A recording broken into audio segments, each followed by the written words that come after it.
Hello मेरे प्यारे प्यारे दोस्तों हम लोग सेल्स मैनेजमेंट स्टार्ट करने जा रहे हैं और हमारा चैप्टर वाइज वन शॉट आएगा। पहला चैप्टर वन स्टार्ट करने जा रहे हैं जिसका नाम है सेल्स ऑर्गेनाइजेशन। दोस्तों ये आपके सिलेबस का सबसे बड़ा चैप्टर हो सकता है बिकॉज ये 25 से 30 मार्क्स का चैप्टर है। मैं आपको बता रहा हूँ आपके सिलेबस में सबसे ज़्यादा बेस जो पूरे सब्जेक्ट का जो बेस है वो चैप्टर वन है। सबसे ज़्यादा स्कोरिंग भी चैप्टर वन है और सबसे ज़्यादा इजी भी आपका चैप्टर वन है। सबसे पहले मैं आपको पेपर पैटर्न बता दे रहा हूँ कैसे आपको पेपर पैटर्न देखा जाएगा। ये जो पेपर पैटर्न है ऑलमोस्ट आपका ई कॉमर्स और बिजनेस कम्युनिकेशन से मिलता जुलता है। जैसे कि सबसे पहले आपके 2 मार्क्स वाले क्वेश्चन आएंगे 5। 2 मार्क्स वाले क्वेश्चन आएंगे 5। आपको 8 क्वेश्चन दिया रहेगा जिसमें से आपको 5 क्वेश्चन अटेम्प्ट करने हैं 2 मार्क्स वाले। हो गए सर 10 मार्क्स। फिर आपको 5 मार्क्स वाले 5 क्वेश्चंस अटेम्प्ट करने रहेंगे। हो गया आपका 25 पर गिवन रहेगा 8। तो 8 में से आपको 5 अटेम्प्ट करने रहेंगे, 3 आपका ऑप्शन रहेगा। ठीक है, 8 रहेगा, 8 में 5 अटेम्प्ट करना है। आपको 10 मार्क्स वाले क्वेश्चन भी रहेंगे जिसमें आपको 6 दिया रहेगा, 6 दिया रहेगा जिसमें 4 अटेम्प्ट करना है। 10 मार्क्स वाले क्वेश्चन में 10 मार्क्स वाले क्वेश्चन में 6 क्वेश्चन दिया रहेगा जिसमें से आपको 4 अटेम्प्ट करना है, 4 अटेम्प्ट करना है।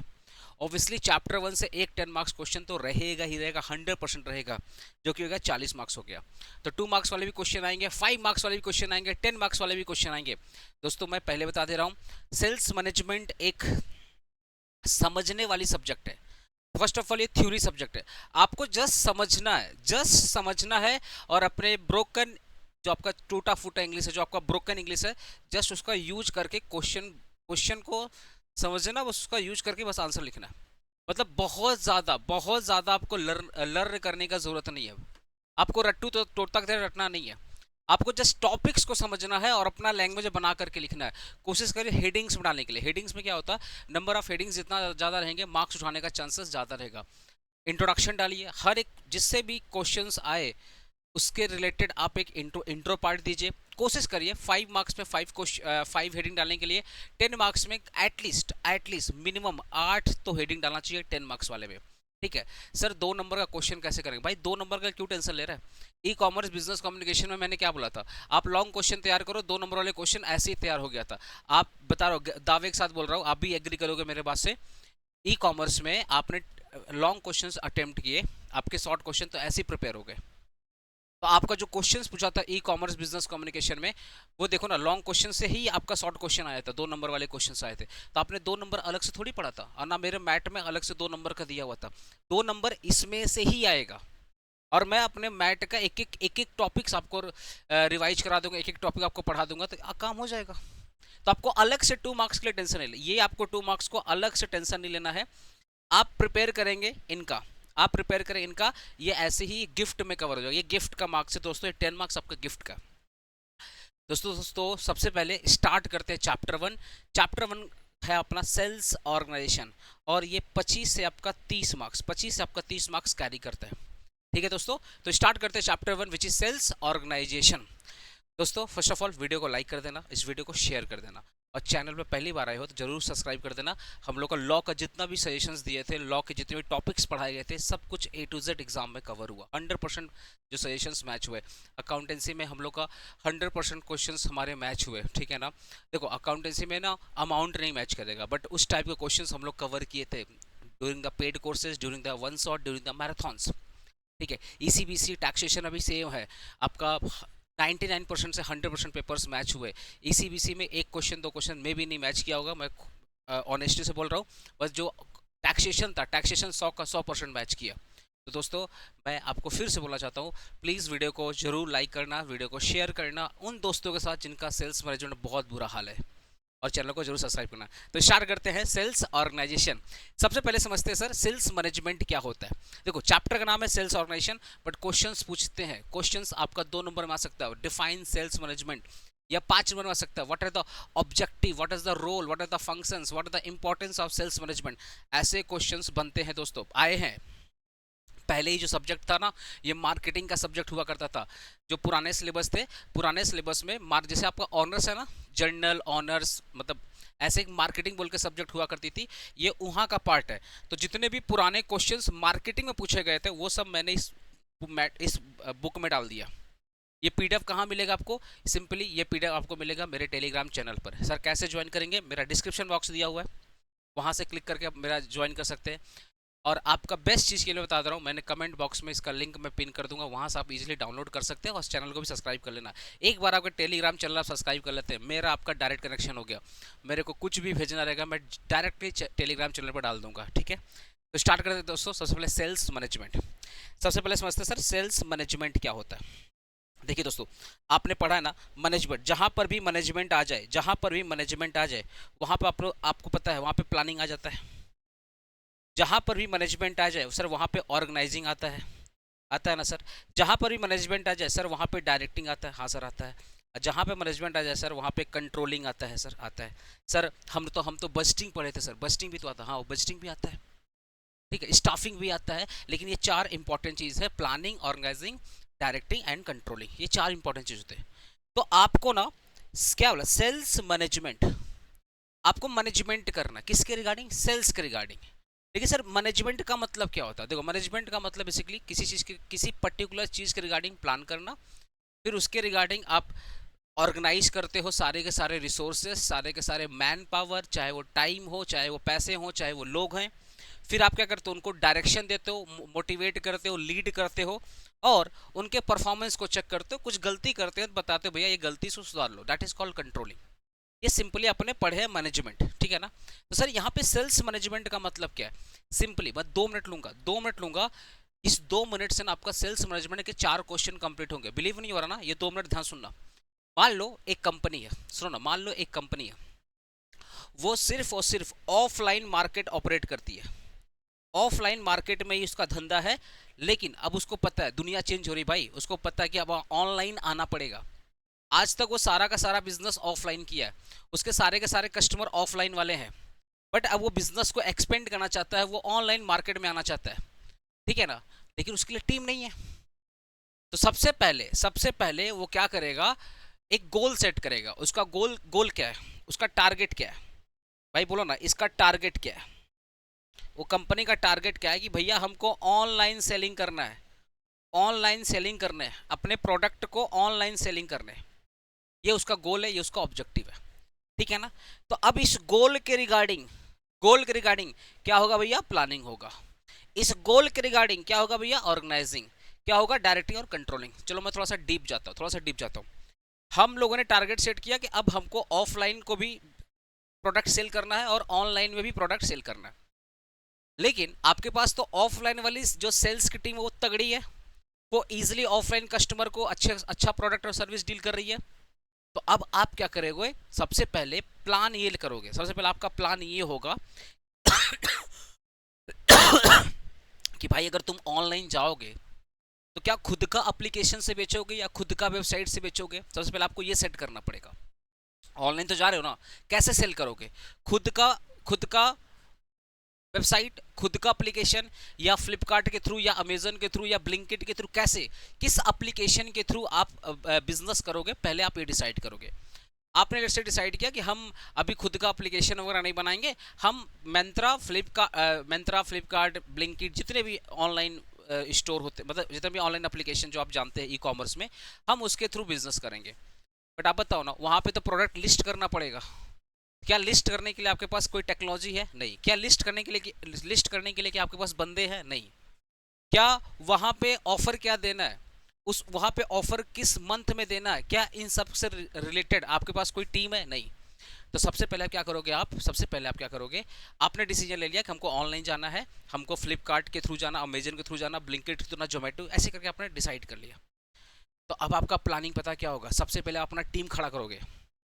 आप क्या करोगे? पहले आपका प्लान तो सेट हो गया कि हमको ऑनलाइन जानना है, प्रोडक्ट बेचना है, आपने प्रोडक्ट भी डिसाइड कर लिया, आपका प्लान सेट है कि हम अमेजन, फ्लिपकार्ट के थ्रू जाएंगे, हम ये वाले प्रोडक्ट बेचेंगे, इनिशियल हम डिस्काउंट में रखेंगे, ठीक है ना? और आपका सब कुछ सेट हो गया, आपका सब सेट होगा। लेकिन उस प्लान को एग्जीक्यूट करने के लिए आपने प्लानिंग तो कर लिया कि आपको क्या क्या बेचना, कैसे बेचना है, ये सब आपने डिसाइड कर लिया। लेकिन उस प्लान को एग्जीक्यूट करने के लिए अब आपको टीम खड़ा करना पड़ेगा। तो अब क्या करोगे? आप रिक्रूटमेंट करोगे। रिक्रूटमेंट में आप बोलोगे भैया आओ, हमको इंजीनियर चाहिए, हमको एमबीए वाले बंदे चाहिए, जो ऑनलाइन में डील करता है, जो सोशल मीडिया में डील करता है, जो एडवर्टीजमेंट करता है, समझ रहे हो ना। ऑनलाइन पता है डिजिटल मार्केटिंग अलग चीज़ होता है।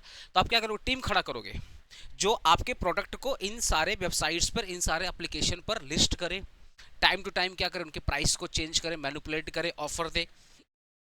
फिर आपको ऐसा टीम चाहिए जो डिजिटल मार्केटिंग करे, ठीक है, जो यूट्यूबर को हायर करके आपके प्रोडक्ट को करे, मतलब एक प्रॉपर टीम चाहिए। तो प्रॉपर टीम के लिए आप क्या करोगे, रिक्रूटमेंट करोगे, सिलेक्शन करोगे, ठीक है। तो आपने क्या किया, रिक्रूटमेंट किया, उसके बाद आपने सिलेक्शन किया। सिलेक्शन करने के बाद, सुनो ना, सिलेक्शन करने के बाद आपको लेट से 15 आदमी का जरूरत था एग्जाम्पल। तो आपने क्या किया, हर एक आदमी को एक एक काम दे दिया। हर एक आदमी को, किसी को सेल्स का डायरेक्टर बनाया होगा, किसी को सेल्स का मैनेजर बनाया होगा, ठीक है ना, किसी को आपने एरिया मैनेजर बनाया होगा, किसी को आपने सेल्स बोलते हैं ना, सेल्स टीम, जो सेल्स टीम होता है ना, उसका हेड बनाया होगा। और 2 4 5 बंदे होंगे जो ये सब काम करेंगे, जो ऑनलाइन वगैरह लिस्ट, मतलब ऑनलाइन वगैरह जो होता है ना, मार्केटिंग करेंगे। तो आपने कुछ सेल्स टीम के बंदे रखे होंगे जो ऑनलाइन मार्केटिंग करेंगे, जो टाइम टू टाइम क्या देंगे, ऑफर देंगे। तो आपने क्या किया, रिक्रूटमेंट किया, सिलेक्शन किया। तो जो रिक्रूटमेंट आपने सिलेक्शन किया और सबको डिवाइड कर दिया, 15 लोग थे, 15 लोग को आपने एक एक जॉब दे दिया, उसको बोलते हैं ऑर्गेनाइजिंग। तो प्लानिंग हो गया, अब आपका ऑर्गेनाइजिंग हो गया। अभी जो 15 लोग हैं, आप इनको क्या करोगे, डायरेक्ट करोगे, डायरेक्शन दोगे, इनको आप डायरेक्शन दोगे, ठीक है। इनको आप मोटिवेट करोगे। कैसे मोटिवेट करोगे, एक्स्ट्रा सैलरी देने का वादा करोगे, बोनस देने का वादा करोगे, कमीशन देने के, भैया तुम अगर इस मंथ में इतना सेल करोगे तो तुमको बोनस मिलेगा, तुमको कमीशन मिलेगा। तो उनको एडवाइस दोगे, इंस्ट्रक्शन दोगे, उनको आइडिया दोगे, सब कुछ दोगे, समझो, जिससे उनका मोटिवेशन क्या रहे, हाई रहे। और साथ ही साथ उनके परफॉर्मेंस को चेक करोगे कि वो जो आपका जो प्लान था, क्या उस प्लान के अकॉर्डिंग ये सारे के सारे 15 लोग काम कर रहे हैं कि नहीं काम कर रहे हैं। ये जो आपका प्लान था, उस प्लान के अकॉर्डिंग ये 15 लोग काम कर रहे हैं कि नहीं काम कर रहे हैं, इसको बोलते हैं कंट्रोलिंग। अब आप बताइए ना, आपने प्लानिंग किया, 15 लोग को आपने हायर किया, ठीक है, पूरे वर्क को आपने डिवाइड कर दिया, आपने डायरेक्शन दिया, इंस्ट्रक्शन दिया, ऑर्डर दिया, मोटिवेट किया, उनके परफॉर्मेंस को टाइम टू टाइम चेक किया। ये सब आपने क्यों किया, ये सब आपने इसलिए किया कि आपका जो ऑनलाइन सेलिंग का टारगेट है वो अचीव हो जाए। आपके जो प्रोडक्ट ऑफलाइन बिकते थे, अब वो ऑनलाइन भी बिकना स्टार्ट हो जाए, ठीक है ना। तो यही जो प्रोसेस मैंने बताया ना, that is called sales management. तो सेल्स मैनेजमेंट क्या है, sales management simply it is a process of planning, organising, controlling, directing. और हम ये सब इसलिए करते हैं कि जो हमारा गोल है, उस गोल को क्या करें, हम अचीव करें। हमारा जो सेल्स डिपार्टमेंट का गोल है, ऑब्वियसली सेल्स मैनेजमेंट का जो मेन जो गोल होता है वो सेल्स डिपार्टमेंट का गोल होता है। तो जो सेल्स डिपार्टमेंट का गोल है वो इफिशिएंटली और इफेक्टिवली क्या हो जाए, अचीव हो जाए। एक बार आप डेफिनेशन देख लो ना, sales management refers to the process of planning, directing, controlling the personal selling activities of a business. इसमें होता क्या क्या है, हम क्या करते हैं, इसमें रिक्रूटमेंट करते हैं, ट्रेनिंग करते हैं, सुपरवाइजिंग करते हैं, मोटिवेट करते हैं। हमारी जो सेल्स की टीम है, याद है 15 लोग को हमने रिक्रूट किया, ट्रेन किया था, सुपरवाइज किया था, मोटिवेट किया था। क्यों किया था, जिससे हमारा जो टारगेट है, सेल्स का जो टारगेट है, हमारा जो टारगेट है वो टारगेट क्या हो जाए, हमारा जो ऑब्जेक्टिव वो क्या हो जाए, फुलफिल हो जाए, ठीक है ना। साथ ही साथ ऑब्जेक्टिव तो फुलफिल हो जाएगा, आप कस्टमर को भी सेटिस्फाई करना चाहते हो अच्छा सर्विस दे करके। देखो भैया, कस्टमर तभी सेटिस्फाई होगा जब प्रोडक्ट में दम रहेगा, जब आपके सर्विस में दम रहेगा। और साथ ही साथ बिजनेस का जो प्रॉफिट है, ऑब्वियसली आप ये सारा का सारा काम कर रहे हैं प्रॉफिट के लिए, बिकॉज प्रॉफिट कमाओगे तभी तो सबको पेमेंट कर पाओगे जिन लोगों को आपने हायर वेयर किया है। तो मैं सिंपल से बता रहा हूँ, सेल्स को बढ़ाने के लिए, एक लाइन में कंक्लूड कर रहा हूँ, सेल्स को बढ़ाने के लिए जो आपने प्लानिंग किया, रिक्रूटमेंट किया, हायरिंग किया, मोटिवेशन दिया, ठीक है ना, डायरेक्टिंग किया, कंट्रोलिंग किया, ठीक है ना, सेल्स के रिगार्डिंग, जिससे कंपनी का जो सेल्स का टारगेट है वो अचीव हो जाए, कंपनी में प्रॉफिट आ जाए, कंपनी का लॉस में है तो प्रॉफिट में आ जाए, कंपनी का रेवेन्यू अगर कम है तो कंपनी का रेवेन्यू डबल हो जाए। तो अगर आप सेल्स को बढ़ाने के लिए, अगर आप प्लानिंग, कंट्रोलिंग, डायरेक्टिंग, मोटिवेशन सब कुछ करते हो सेल्स को बढ़ाने के लिए, रेवेन्यू को बढ़ाने के लिए, that is called sales management. यही आपका सेल्स मैनेजमेंट है। अब इसका गोल क्या क्या, इसका फीचर्स क्या क्या, सिंपल जो मैंने बताया, ऑब्वियसली गोल ओरिएंटेड होता है। जब देखो कोई भी मैनेजमेंट होता है ना, गोल ओरिएंटेड होता है। तो सेल्स मैनेजमेंट का गोल क्या भैया, अभी अगर मेरे एग्जांपल देखो तो ऑनलाइन सेलिंग प्रोडक्ट, उनका गोल क्या है कि भैया हमारा जो प्रोडक्ट है वो ऑनलाइन होना चाहिए। तो पहला इनका फीचर्स होता है कि ये गोल ओरिएंटेड होता है। इनका जो भी प्लानिंग है, जो भी ऑर्गेनाइजिंग है, कंट्रोलिंग है, या जो भी कुछ ये डिसीजंस लेते हैं उसके रिगार्डिंग एक गोल होता है, उस गोल को अचीव करने के लिए सारा सारा काम करते हैं। तो पहला फीचर्स होता है सेल्स मैनेजमेंट का, ये गोल ओरिएंटेड है। इसमें रिक्रूटमेंट और ट्रेनिंग होता है। देखो ना, it involve the selecting the skill people, skill sales people, providing with proper training, handle the customer effectively. फिर सुपरविजन एंड मॉनिटरिंग, आपने जिसको भी हायर किया, अब उसको पेमेंट कर रहे हो तो उसके काम को भी तो आप सुपरवाइज करोगे, मॉनिटरिंग करोगे, मोटिवेट करोगे। Sales data analysis, obviously obviously आप सेल्स डेटा एनालिसिस का मतलब क्या है, आपका जो वीकली टारगेट है क्या वो अचीव हो रहा है कि नहीं अचीव हो रहा है, आपका जो मंथली टारगेट क्या वो अचीव हो रहा है कि नहीं हो रहा है, किस मंथ में ज़्यादा सेल हो रही है, किस मंथ में कम सेल हो रही है, इन सब का एनालिसिस तो आप करोगे ना। ठीक है, तो वो सेल्स मैनेजमेंट में हम लोग ये भी करते हैं। Sales management collect and analysis the sales data to understand the customer need. बोले ना, किस मंथ में कस्टमर ज़्यादा परचेज कर रहा है, किस मंथ में कम परचेज कर रहा है, और उसी हिसाब से हम क्या करेंगे, उसको ऑफर वगैरह देंगे। डिस्ट्रीब्यूशन एंड प्रमोशन स्ट्रेटजी, भाई तुम चाहे ऑफलाइन हो चाहे ऑनलाइन हो, फैक्ट्री से सामान कस्टमर के घर तक पहुंचाना है, तो उसके लिए डिस्ट्रीब्यूशन चैनल लगेगा। उसके लिए एक मीडिएटर आते हैं जो होलसेलर होते हैं, जो रिटेलर्स होते हैं, समझ रहे हो। प्लस प्रमोशन स्ट्रेटजी, भाई कस्टमर को अट्रैक्ट करने के लिए आपके पास एक मार्केटिंग का टीम होना चाहिए, तो सब कुछ सेल्स मैनेजमेंट होता है। कोऑर्डिनेशन विद द मार्केटिंग, बोले ना सेल्स मैनेजमेंट का जो कोऑर्डिनेशन होता है वो मार्केटिंग टीम के साथ होता है, क्योंकि मार्केटिंग टीम ही लीड करती है। मार्केटिंग टीम ही कस्टमर के दिमाग में आपके प्रोडक्ट को भर देती है, तभी तो आप उसको परचेज करते हो। तो सेल्स की जो टीम होती है और मार्केटिंग की जो टीम होती है, दोनों मिल के काम करती है। It maintain the coordination with the marketing and production department. Obviously marketing department क्या करेगा, सेल्स लीड बढ़ाएगा, होता ना, सेल्स बढ़ाएगा, तो सेल्स बढ़ाएगा तो उसको लिए प्रोडक्शन तो करना पड़ेगा। तो sales management always marketing department और प्रोडक्शन डिपार्टमेंट के साथ कोऑर्डिनेशन करता है। ऑब्वियसली इनका वन ऑफ द ऑब्जेक्टिव होता है, वन ऑफ द फीचर्स होता है कस्टमर को सेटिस्फाई करना। क्योंकि याद रखिए, आप एक बार किसी कस्टमर को बेवकूफ़ बनाओगे, बार बार नहीं बनाओगे, तो इसलिए कस्टमर को अच्छा सर्विस देना, अच्छा प्रोडक्ट देना, ये भी मैनेजमेंट का गोल होता है। तो that is called features of sales management. दोस्तों, बना के लिखे आना, मैं पहले बता रहा हूँ आपको, हेडिंग्स लिखने और बना के लिखे आना। तो सेल्स मैनेजमेंट का फीचर्स क्या, देखो ना, मेरे से पूछो ना, सेल्स मैनेजमेंट का फीचर्स पहला क्या, ये गोल ओरिएंटेड होता है। हमारा एक गोल होता है, उस गोल को अचीव करने के लिए हम प्लानिंग करते हैं, ठीक है ना। तो पहला होता है गोल। अब गोल को अचीव करने के लिए क्या करोगे, प्लानिंग करोगे। उस प्लानिंग को एग्जीक्यूट करने के लिए आपको क्या बंदे चाहिए, आपको मैन पावर चाहिए। तो आप क्या करोगे, रिक्रूटमेंट करोगे, सिलेक्शन करोगे, ट्रेनिंग करोगे, है ना। आपने ये सब कर दिया, देखो ना, आपने ये सब कर दिया। जो जो बंदे आपने हायर किए, जो आपने एम्प्लॉय हायर किया, जो आपने सेल्स टीम खड़ा किया, आप क्या करोगे, उनका सुपरविजन करोगे, उनको क्या करोगे, मोटिवेट करोगे। फिर वो जो भी वीकली सेल्स कर रहे हैं, वो सारे के सारे सेल्स डेटा को एनालिसिस करोगे। तो एकदम देखो ना, सब एकदम कनेक्टेड है। पहला एक गोल है, उस गोल को अचीव करने के लिए आपको सेल्स का टीम चाहिए।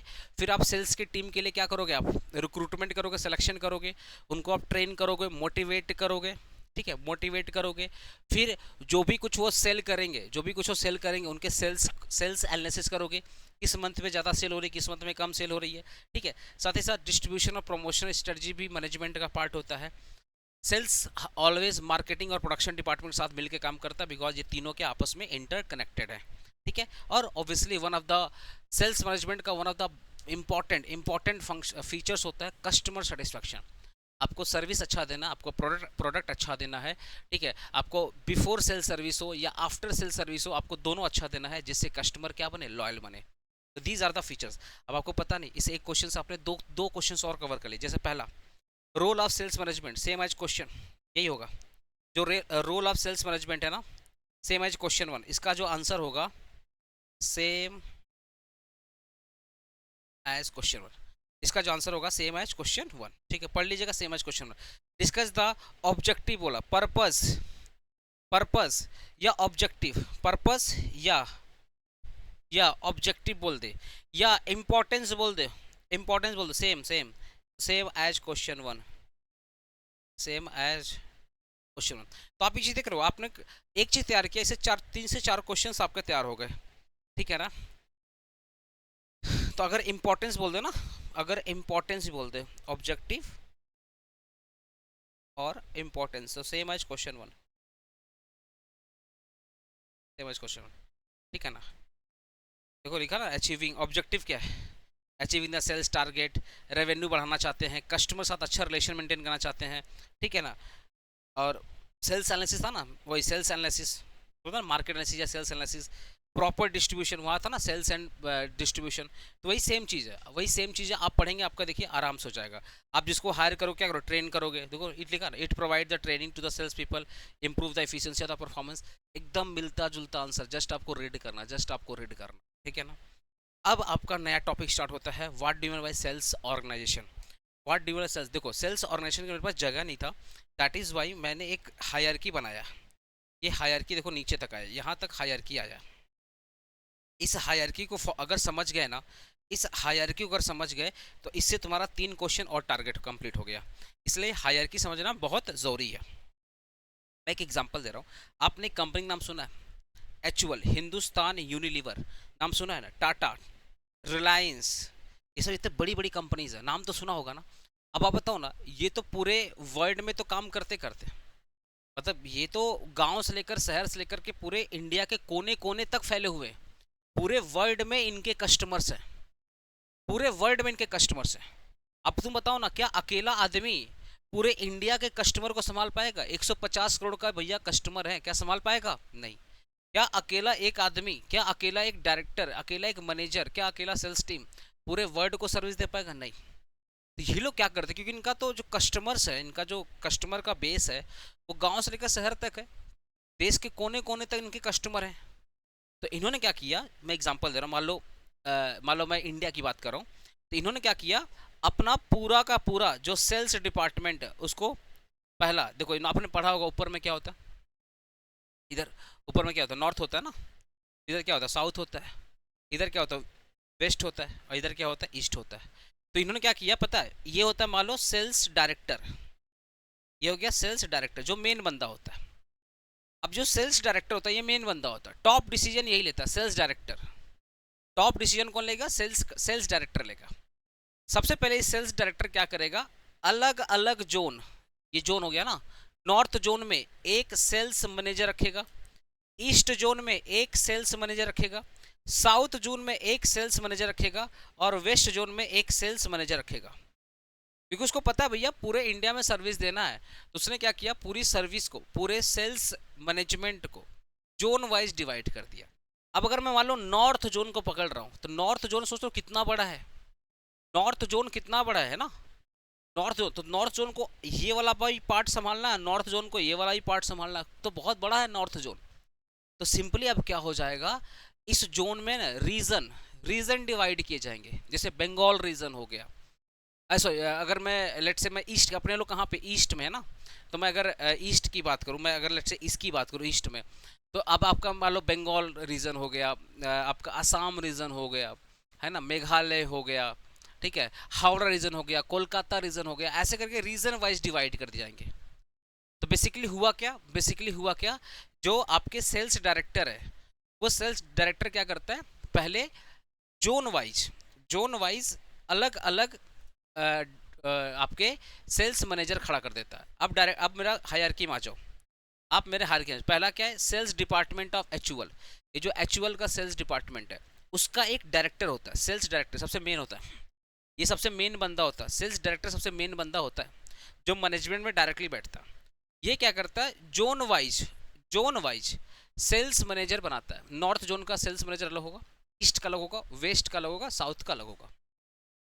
अब अगर मान लो ये मिस्टर एक्स है, इनको बना दिया गया है कि भैया आप नॉर्थ जोन को संभालो, मिस्टर वाई को बना दिया गया आप भैया साउथ जोन को संभालो, तो अकेले भी नहीं संभाल पाएंगे, अकेले इनसे भी नहीं हो पाएगा।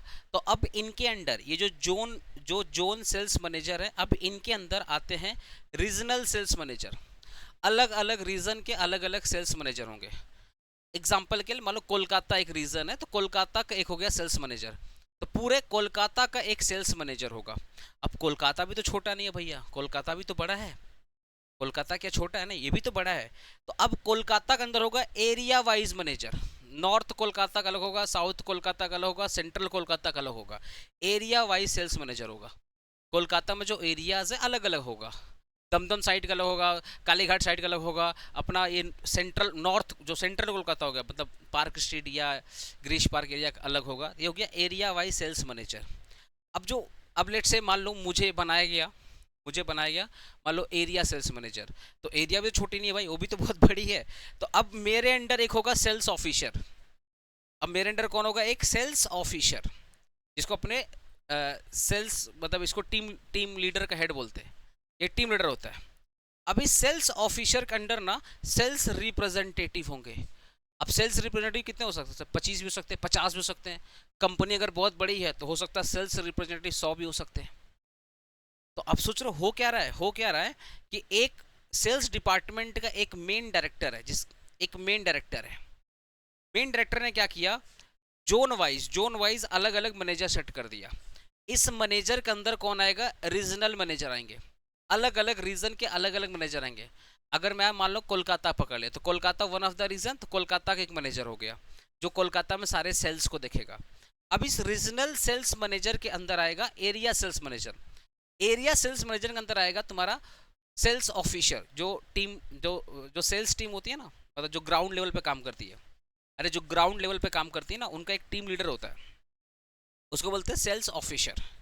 अब सेल्स ऑफिसर के अंडर बहुत सारे सेल्स रिप्रेजेंटेटिव होंगे जो प्रोडक्ट को सेल करेंगे। अब ये ज़्यादा हो सकते हैं क्योंकि ये सब तो एक एक होंगे ना, एक एक होंगे या दो दो होंगे, लेकिन ये ज़्यादा होंगे, 100-200 भी हो सकते हैं, क्योंकि रिप्रेजेंटेटिव ही तो ग्राउंड पे काम करेगा। रिप्रेजेंटेटिव तो घर घर जाके कस्टमर से बात करेगा। रिप्रेजेंटेटिव ही तो कस्टमर से डील करेगा, चाहे ऑफलाइन डील हो चाहे ऑनलाइन डील हो। ये जो हायरार्की सिस्टम देख रहे हो ना, सेल्स डायरेक्टर से लेकर के सेल्स रिप्रेजेंटेटिव तक, इसी हायरार्की को बोलते हैं अपने सेल्स ऑर्गेनाइजेशन। ये जो तुम हायरार्की सिस्टम देख रहे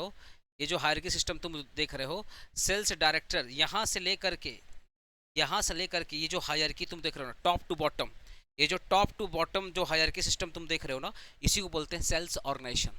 इसका बेनिफिट क्या है? देखो, डिसीजन कौन लेगा? ऑब्वियसली डायरेक्टर लेगा। डायरेक्टर जो भी डिसीजन लेगा वो इनको फॉलो करना पड़ेगा। ये जो डिसीजन लेंगे वो ये फॉलो करेंगे। फिर भाई साहब ये जो डिसीजन लेंगे वो इनको फॉलो करना पड़ेगा। फिर ये जो डिसीजन लेंगे वो ये फॉलो करेंगे। और एक बार टीम लीडर ने जो डिसीजन लिया वो सेल्स रिप्रेजेंटेटिव फॉलो करेंगे। तो अगर ऊपर से एक बार कमांड आया तो नीचे तक उसका पूरा का पूरा झलक दिखेगा। ऊपर से अगर कमांड आया तो उसका पूरा का पूरा नीचे तक उसकी रिजल्ट दिखेगा। ठीक है, तो इसमें सबसे बेस्ट जो बेनिफिट पता क्या होता है कि आपने जो टोटल काम था, आपने पूरे इंडिया का जो सेल्स था, आपने उसको जोन वाइज, आपने उसको रीजनल वाइज, आपने उसको एरियाज वाइज डिवाइड कर दिया। और जो जिसकी एक्सपर्टीज है आपने उसको वो काम दिया। अब जैसे सेल्स, मान लो ये सेल्स रिप्रेजेंटेटिव है, ठीक है ना। अब सेल्स रिप्रेजेंटेटिव ऑब्वियसली इनका कम्युनिकेशन स्किल अच्छा होता है। तो मान लो इसमें 50 बंदे हैं, तो 50 बंदे हैं ना, तो इनको क्या बोला गया? भैया आप जाके प्रोडक्ट सेल करो। मान लो अगर एक प्रोडक्ट होगा, अगर मान लो कंपनी का एक ही प्रोडक्ट है तो 50 बंदे मिलकर के एक प्रोडक्ट बेचेंगे। मान लो कंपनी का 10 प्रोडक्ट है, तो ये 50 लोग क्या करेंगे? कुछ लोग, मान लो 10 प्रोडक्ट है कंपनी का, कोई चॉकलेट है, कहीं चिप्स है, कोई मान लो डिटर्जेंट है, कोई साबुन बेच रहा है, ठीक है, कोई शैम्पू बेच रहा है। तो अब क्या करेंगे? ये जो सेल्स रिप्रेजेंटेटिव होंगे ये क्या करेंगे? अपने अपने प्रोडक्ट चूज कर ले। मान लो कोई है जो सोप के बारे में बहुत ज़्यादा जानकारी रखता है तो उसको सोप वाला काम दे दिया जाएगा। कोई किसी को शैम्पू का बहुत जानकारी है तो वैसा सेल्स वाले को शैम्पू के बारे में बोल दिया जाएगा।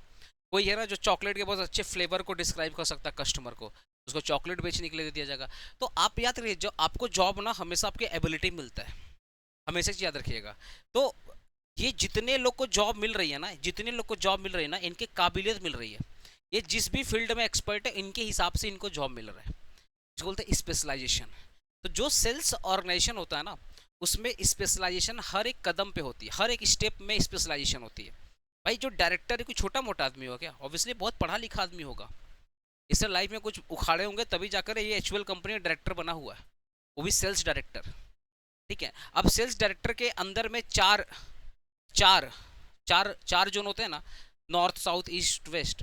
तो वो जो चार जोन सेल्स मैनेजर है, तो वो भी तो बड़े एक्सपर्ट होंगे किसी ना किसी फील्ड में। तो याद रखना, जो सबको जॉब मिल रही है ना, उनके काबिलियत, उनके एक्सपर्टी के हिसाब से मिल रही है, तो इसको बोलते हैं स्पेशलाइजेशन। तो इसका बेनिफिट क्या होता है कि आप इसको फॉलो करके पूरे ग्राउंड लेवल से जुड़ जाते हो। टॉप टू बॉटम से लेकर के पूरे ग्राउंड लेवल कस्टमर से डायरेक्टली जुड़ जाते हो with the help of this chain system, this hierarchy system. और इसी प्रोसेस को अपने बोलते हैं सेल्स ऑर्गेनाइजेशन। होपफुली आपको समझ में आ गया होगा सेल्स ऑर्गेनाइजेशन होता क्या है। ठीक है, ये एग्जाम में डायरेक्ट एग्जाम में अगर सेल्स ऑर्गेनाइजेशन आ जाए ना 5 नंबर में 10 नंबर में ना, ये बना देना, डायग्राम बना देना, ये डायग्राम बना देना, मजा आ जाएगा, डायरेक्ट देख के खुश हो जाएगा examiner. Sales organisation is the structural framework. भाई क्या है ये, क्या स्ट्रक्चरल फ्रेमवर्क है ना, ये क्या है, ये तो स्ट्रक्चरल फ्रेमवर्क है, बोलो ना, ये क्या है, ये तो स्ट्रक्चरल फ्रेमवर्क है ना।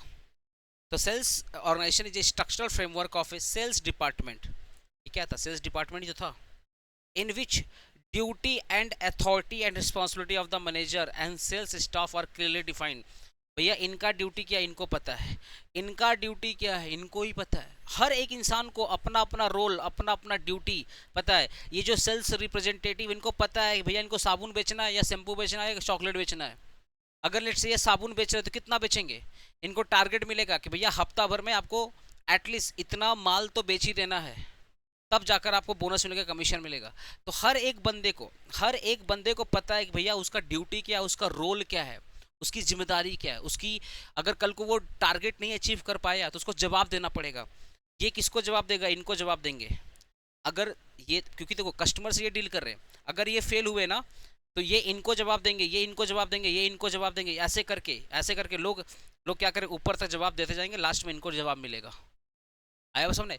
तो सबको पता है कि भैया मेरा रिस्पॉन्सिबिलिटी क्या है, इनको ही पता है कि कल को कंपनी का सेल डाउन हुआ, इनकी जॉब खतरे में आ जाएगी, और अगर इनकी जॉब खतरे में आ गई ना भाई तो सबकी जॉब खतरे में आ जाएगी। तो सबको अच्छे से पता है मेरा जॉब क्या है। यही बात यहाँ पर लिखा हुआ है कि sales organisation is a structural framework to the sales department in which duty authority, duty role responsibility, तुम लोग क्यों सेम वर्ड लिखेगा ना, लिखो ना duty role responsibility of the each and every managers staffs, जो वर्ड यूज करना, manager staff are clearly defined. और ये सब क्यों होता है भैया, गोल को अचीव करने के लिए। आपने ये स्ट्रक्चरल, ये इतना बड़ा जो स्ट्रक्चर बनाया है, नॉर्थ को अलग कर दिया, साउथ को अलग कर दिया, वेस्ट को अलग कर दिया, सबको अलग अलग कर दिया भैया। एरिया वाइज अपने सेल्स मैनेजर बनाया, क्यों बनाया, आपको सेल्स को अचीव करने के लिए, गोल को अचीव करने के लिए। तो it is systematic sales operation. ये क्या एक सिस्टमैटिक सेल्स ऑपरेशन है, देखो ना टॉप टू बॉटम एक सिस्टम है ना, सिस्टमैटिक सेल्स ऑपरेशन है। और ये सिंपली हेल्प करता है कंपनी के सेल्स को कंपनी का जो सेल्स है ना उसको बढ़ाने के लिए। अगर मैं इसकी फीचर्स की बात करूं तो सबको पता भैया मेरा रोल क्या है, मेरा रिस्पॉन्सिबिलिटी क्या है। ठीक है, सब आपस में मिल करके काम कर रहे हैं, कोऑर्डिनेट ऑफ एक्टिविटी, सब लोग मिलकर आपस में काम कर रहे हैं। ठीक है, चेन ऑफ कमांड है टॉप टू बॉटम, ये तो चेन ऑफ कमांड क्या है, टॉप ने जो डिसीजन लिया पूरा बॉटम तक फॉलो होगा। स्पेशलाइजेशन इन सेलिंग, हर एक बंदा अपने आप में एक्सपर्ट है। याद रखिएगा, अगर मान लो मैं मोबाइल बेचने में एक्सपर्ट हूँ ना तो मुझे मोबाइल वाला ही काम मिलेगा। कल को मुझे बोलता है भैया तुम शैम्पू बेचो, हम नहीं बेच पाएंगे, बिकॉज मेरी एक्सपर्टी क्या है, मोबाइल बेचने में। तो जब आपके इंटरव्यू वगैरह होते हैं ना, अरे भैया जब आप कहीं पे जॉब करोगे तो आपका इंटरव्यू तो होगा ना, तो आप जिसमें भी एक्सपर्ट होंगे आपको वही वाला काम मिलेगा। आज जो सेल्स का डायरेक्टर बना है ऐसे ही बन गया क्या, ऐसी रोड से उठा के आपने उसको सेल्स एचयूएल कंपनी का सेल्स का डायरेक्टर बना दिया? नहीं, वो बंदा एक्सपर्ट होगा, उसने लाइफ में कुछ बड़े बड़े कंपनी के टारगेट अचीव किए होंगे, है ना, तब जाकर आपने उसको करोड़ों का पैकेज देकर के आप सेल्स डायरेक्टर बनाए हो। तो यही बोल रहा है specialisation in selling, it promote the specialisation dividing the work on the basis of product, area और कस्टमर। आप क्या करो, अपने सारे के सारे जो प्रोडक्ट हैं, ठीक है ना, एरिया वाइज कस्टमर वाइज आप क्या करें, अपने प्रोडक्ट को डिवाइड कर दे रहे, सॉरी अपने वर्कर को डिवाइड कर दे रहे, अपने मैन फोर्स को डिवाइड कर दे रहे। Effective communication, obviously top decision लेगा वो बात पूरा नीचे तक आएगी। और हर एक डिपार्टमेंट देखो, अगर कोऑर्डिनेशन अच्छा है ना, अगर कोऑर्डिनेशन अच्छा है तो कम्युनिकेशन भी क्या होगा, अच्छा होगा। अगर ये अच्छा है ना बाबू, अगर ये अच्छा है, अगर प्रॉपर कोऑर्डिनेशन है सेल्स स्टाफ और डिफरेंट लेवल ऑफ अचीव को, इनमें अगर प्रॉपर कोऑर्डिनेशन अच्छा है तो इनमें कम्युनिकेशन भी क्या होगा, अच्छा होगा। ठीक है ना। Supervision and control, supervision control मतलब क्या है, इनका काम कौन चेक करेगा, ये चेक करेगा। सेल्स ऑफिसर काम कौन चेक करेगा, area sales manager. Area sales manager काम कौन चेक करेगा, रीजनल काम कौन चेक करेगा, जोनल। और जोनल काम कौन चेक करेगा, सेल्स डायरेक्टर। तो हो गया आपका सुपरविजन एंड कंट्रोल।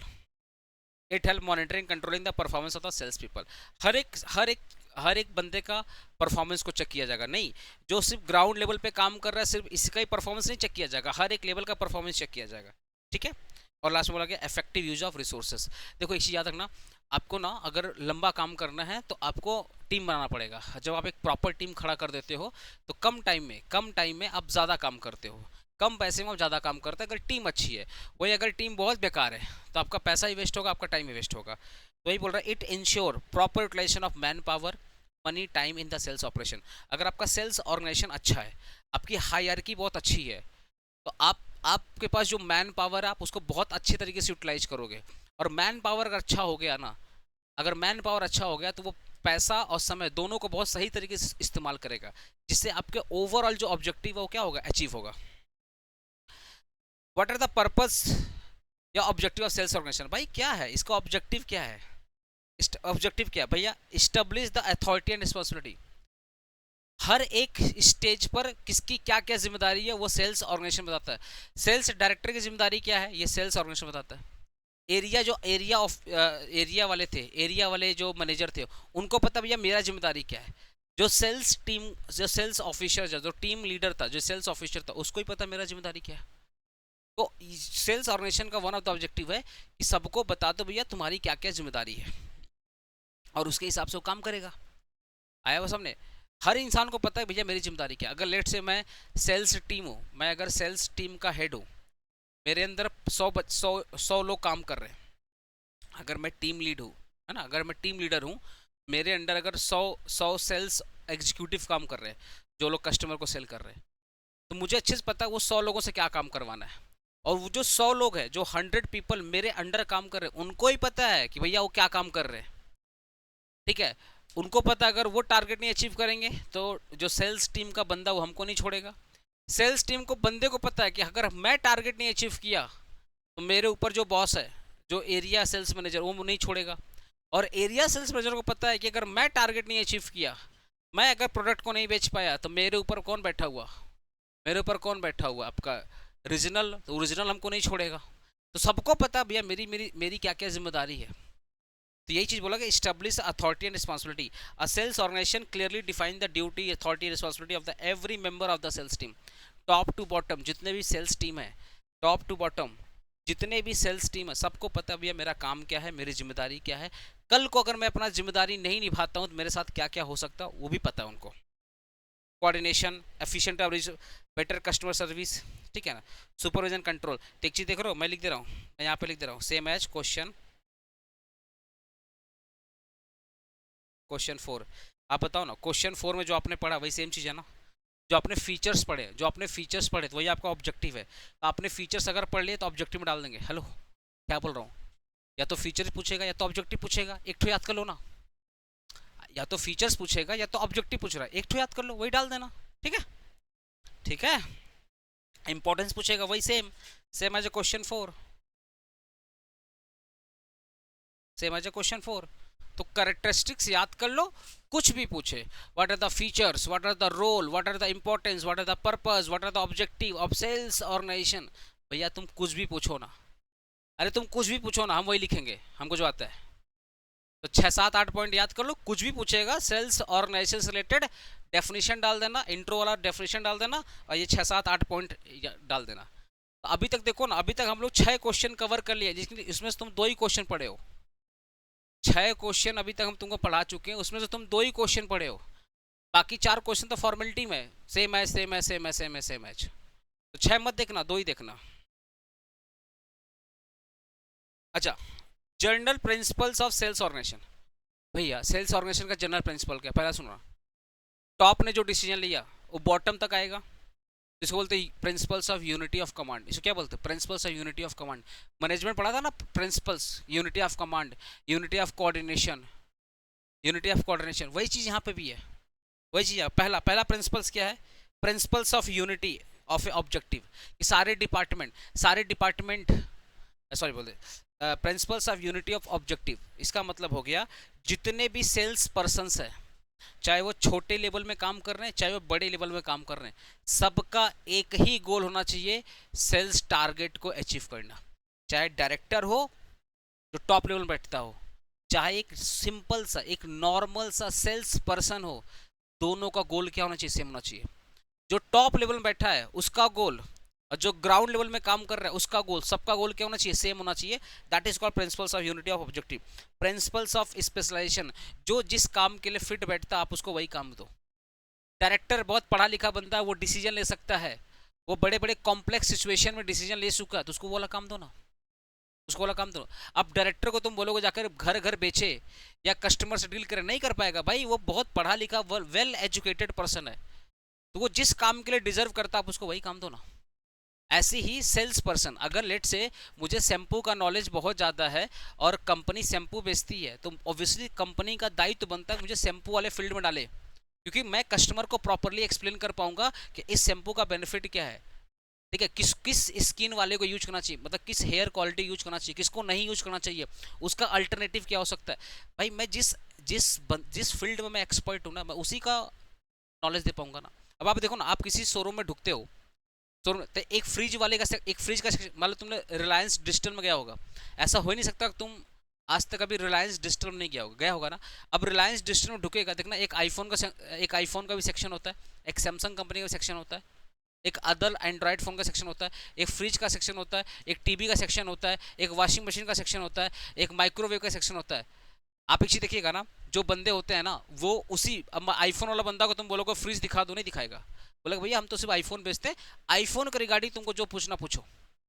फ्रिज वाले बंदे को बोलोगे भैया हमको वॉशिंग मशीन बता दो ना, बोलेगा आप वहाँ चले जाइए, वहाँ पे बंदे, वहाँ पे वॉशिंग मशीन वाले लोग हैं, बता देंगे। तो फ्रिज वाले को पता है कि अगर मेरे से ना फ्रिज का क्वेश्चन पूछा कि भैया ये फ्रिज लेना है या नहीं लेना है, हम उसको मैनिपुलेट करने चाहेगा, हम तो उसको भयंकर फीचर्स बताएगा। यही चीज़ होगा प्रिंसिपल्स ऑफ स्पेशलाइजेशन। आपके सेल्स टीम में ना, आपके सेल्स टीम में स्पेशलाइजेशन होगा। जो बंदा जिस काम के लिए फिट बैठता आप उसको वही काम दो, जिससे वो क्या होगा? एक्सपर्टीज होगा, वो काम अच्छा करेगा। Work should be divide among the sales staff based on the product customer and geographical area. जितने भी टोटल वर्क है वो प्रोडक्ट वाइज डिवाइड होगा, वो कस्टमर वाइज डिवाइड होंगे। आगे पढ़ेंगे, आगे पढ़ेंगे प्रोडक्ट वाइज डिवाइड का मतलब क्या होता है, कस्टमर वाइज डिवाइड मतलब क्या होता है, जोग्राफिकल। आप भी पढ़े, नेक्स्ट क्वेश्चन यही होगा, ठीक है ना। Principles of authority and responsibility, सबको पता है, सबको पता है, सबको पता भैया मेरा जॉब क्या है। हर एक सेल, छोटा से छोटा, बड़े से बड़ा, सबको पता मेरा जॉब क्या है। Principles of span of control, देखो ना, एक जो सेल्स टीम होता है ना, स्पैन ऑफ कंट्रोल का मतलब क्या होता है। अगर मान लो मैं सेल्स टीम का लीडर हूँ, सेल्स टीम का लीडर हूँ, मेरे अंडर अगर 100 सेल्स जो सेल्स पर्सन काम कर रहे हैं, मैं सेल्स टीम का लीडर हूँ, मैं सेल्स टीम का लीडर हूँ, मेरे अंडर अगर 100 सेल्स पीपल काम कर रहे हैं, तो मैं उनको क्या कर रहा हूँ? कंट्रोल कर रहा हूँ। इसको बोलते हैं अपने principles of span of control.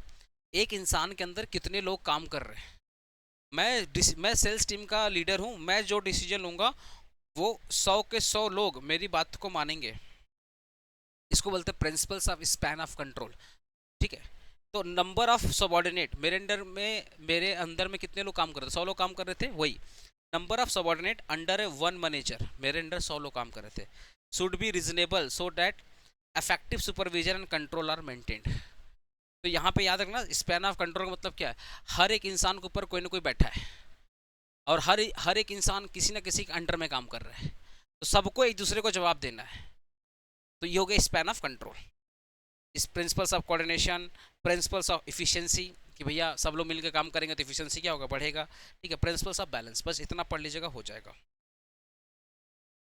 Complexity, what are the ever growing complexity of sales organisation.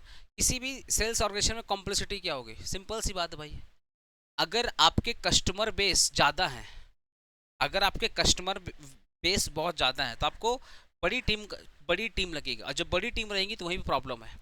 अगर आपका कस्टमर, आज सोचो ना, मैं सिर्फ और सिर्फ कोलकाता में पढ़ाता हूँ, मैं सिर्फ और सिर्फ कोलकाता में पढ़ाता हूँ, इसी को हैंडल करने में हम लोग की हालत ख़राब हो जाती है। सोचो अगर मैं पूरे इंडिया के बच्चों को पढ़ाता, आज मैं पूरे इंडिया के बच्चों को पढ़ाता, हालत ख़राब हो जाती है। अभी मैं सिर्फ और सिर्फ बीकॉम पढ़ा रहा हूँ, इसको मैनेज करने में हालत ख़राब हो जाती है। कल को मैं मतलब कॉमर्स के अलावा मैं साइंस पढ़ाता, आर्ट्स पढ़ाता, इंजीनियरिंग पढ़ाता, डॉक्टर पढ़ाई करवाता, अलग अलग वैरायटी अगर मैं पढ़ाता, अलग अलग प्रोडक्ट मेरे होते हैं भैया। सी ए में अलग है, लॉयर अलग है, साइंस अलग है, डॉक्टर पढ़ाई वाला अलग है, आर्ट्स वाले अलग है। अगर इतने सारे मेरे क्लासेस चलते, मेरे को मेरे मतलब बताओ ना, मेरी हालत ख़राब हो जाती है। मेरे को फिर उसके हिसाब से कॉमर्स वाले के लिए अलग टीम खड़ी करनी पड़ेगी, साइंस वाले के लिए अलग टीम खड़ी करनी पड़ेगी, आर्ट्स के लिए अलग टीम खड़ी करनी पड़ेगी। अब कॉमर्स वाले में भी क्या होगा, क्लासिफिकेशन होगा कि कौन सीए संभालेगा, कौन बीकॉम संभालेगा, कौन 11 12 संभालेगा, समझे ना, कौन सीएस संभालेगा, कौन सीएमए संभालेगा, कौन लॉयर संभालेगा। अब मान लो कोई बंदा बोलता है चलो हम सीए का डिपार्टमेंट लेंगे, तो भैया सीए में तो 3 है ना, फाउंडेशन के लिए अलग टीम बनानी पड़ेगी, किसी वो सिर्फ फाउंडेशन फोकस करेगा, इंटर के लिए, फाइनल के लिए। तो हर एक प्रोडक्ट में भी ना बड़ी ज़्यादा टीम का जरूरत पड़ती है। तो एक प्रोडक्ट को संभालने में इतने, आज सोचो ना, बीकॉम हम लोग बीकॉम और फाउंडेशन लेवल हम लोग पढ़ाते हैं अभी, स्पेशली ये ऐसा तो मैं इंटर लेवल तक पढ़ाता हूँ, बट अभी मैं बीकॉम और फाउंडेशन लेवल पढ़ा रहा हूँ। इसी को मैनेज करने में मेरे को 5 लोग चाहिए। कल को अगर मैं इससे ज़्यादा वैरायटी पढ़ाऊंगा ना, तो मुझे मेरी टीम भी डबल हो जाएगी। तो इसी को बोलते हैं कि भैया अगर वाइड रेंज ऑफ प्रोडक्ट आपके पास, अगर बहुत सारे प्रोडक्ट, आप शैम्पू भी बेच रहे हैं, आप सोप भी बेच रहे हैं, आप आटा ही बेच रहे हैं, आप दाल भी बेच रहे हैं, आप वेजिटेबल भी बेच रहे हैं, आप कपड़े भी बेच रहे हैं, आप कार भी बेच रहे हैं, इतने सारे आपके प्रोडक्ट हैं, तो अलग अलग प्रोडक्ट वाइज आपको सेल्स टीम खड़ा करना पड़ेगा। शैम्पू का सेल्स टीम अलग होगा, साबुन का सेल्स टीम अलग होगा, कपड़े का सेल्स टीम अलग होगा। तो अगर आपके प्रोडक्ट वाइड रेंज है, बहुत सारे डिफरेंट डिफरेंट अगर आपके प्रोडक्ट हैं, तो उसके अकॉर्डिंग आपको सेल्स टीम खड़ी करना पड़ेगा।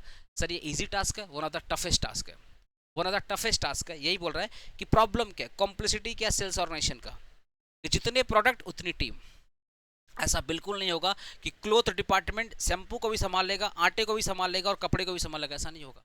ग्रोसरी के लिए आपको अलग करना पड़ेगा, ये मेकअप वकअप, ये स्किन केयर का अलग करना पड़ेगा, और कपड़े के लिए आपको अलग करना पड़ेगा। यही चीज़ हो गया wide range of product. Modern business deal with multiple product like line product and product categories. Each product, important line, each product require separate sales strategy, separate sales team. Simple, हर एक प्रोडक्ट को अलग अलग team sales team चाहिए।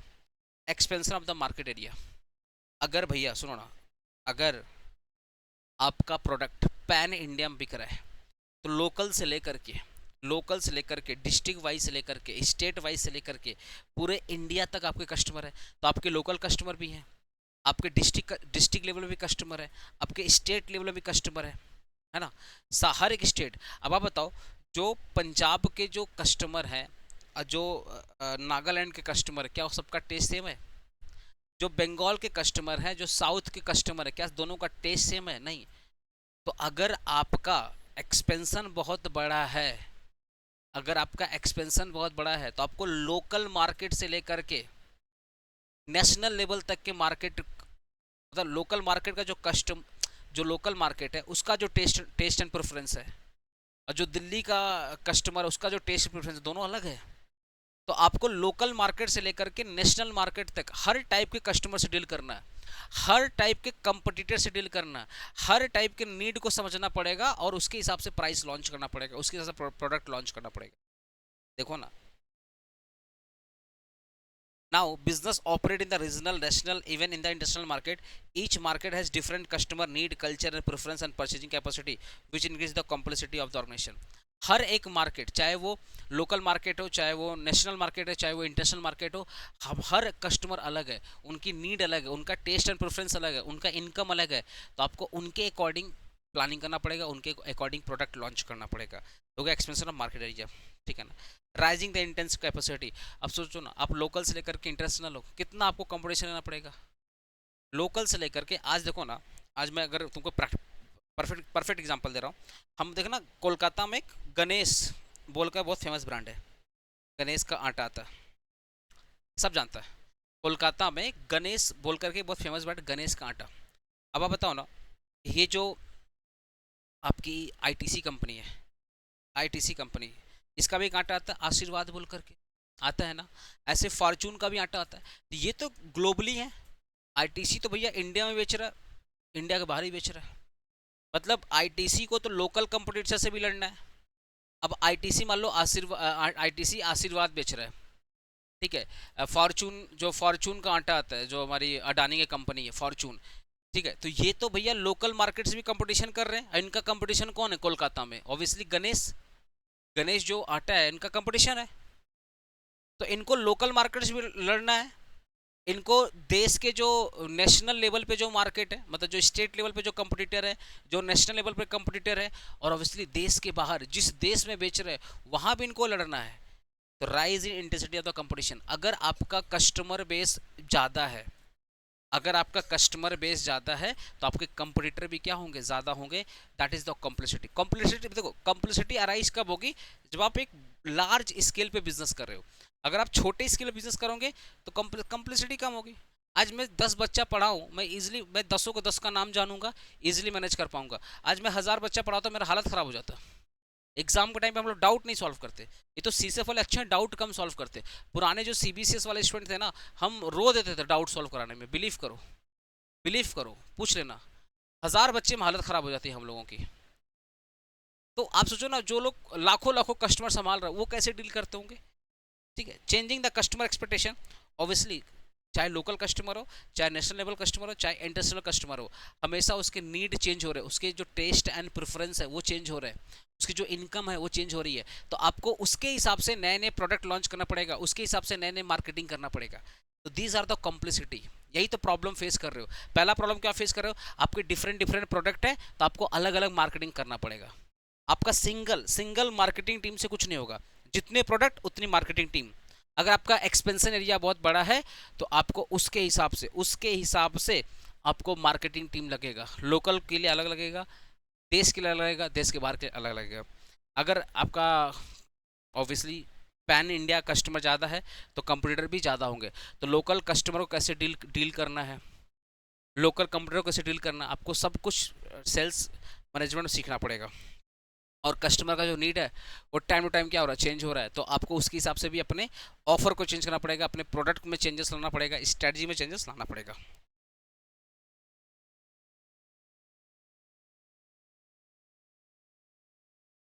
Shortage of skilled man power. देखो हमेशा जो होते हैं ना सेल्स में, हमेशा एक चीज़ रहना ना, सेल्स में बहुत जल्दी जॉब मिल जाती है और बहुत जल्दी लोग छोड़ के चले जाते हैं। बिकॉज सेल्स में ना टारगेट जल्दी पूरा नहीं होता। तो जब टारगेट नहीं पूरा होता तो प्रेशर आ जाता है, और बहुत सारे लोग प्रेशर की वजह से जॉब क्या करते, छोड़ देते हैं।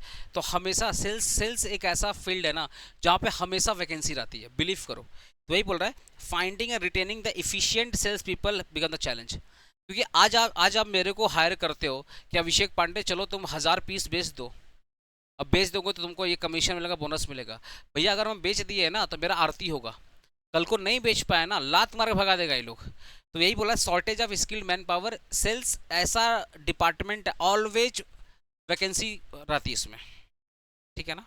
तो इतना 5 पॉइंट पढ़ लीजिएगा। Discuss the different type of sales organisation.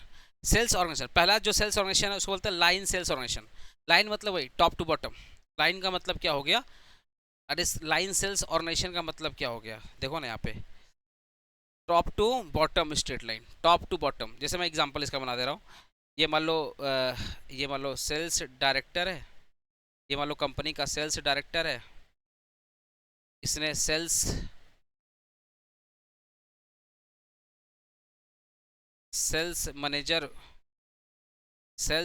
Manager को ये इंस्ट्रक्शन देगा।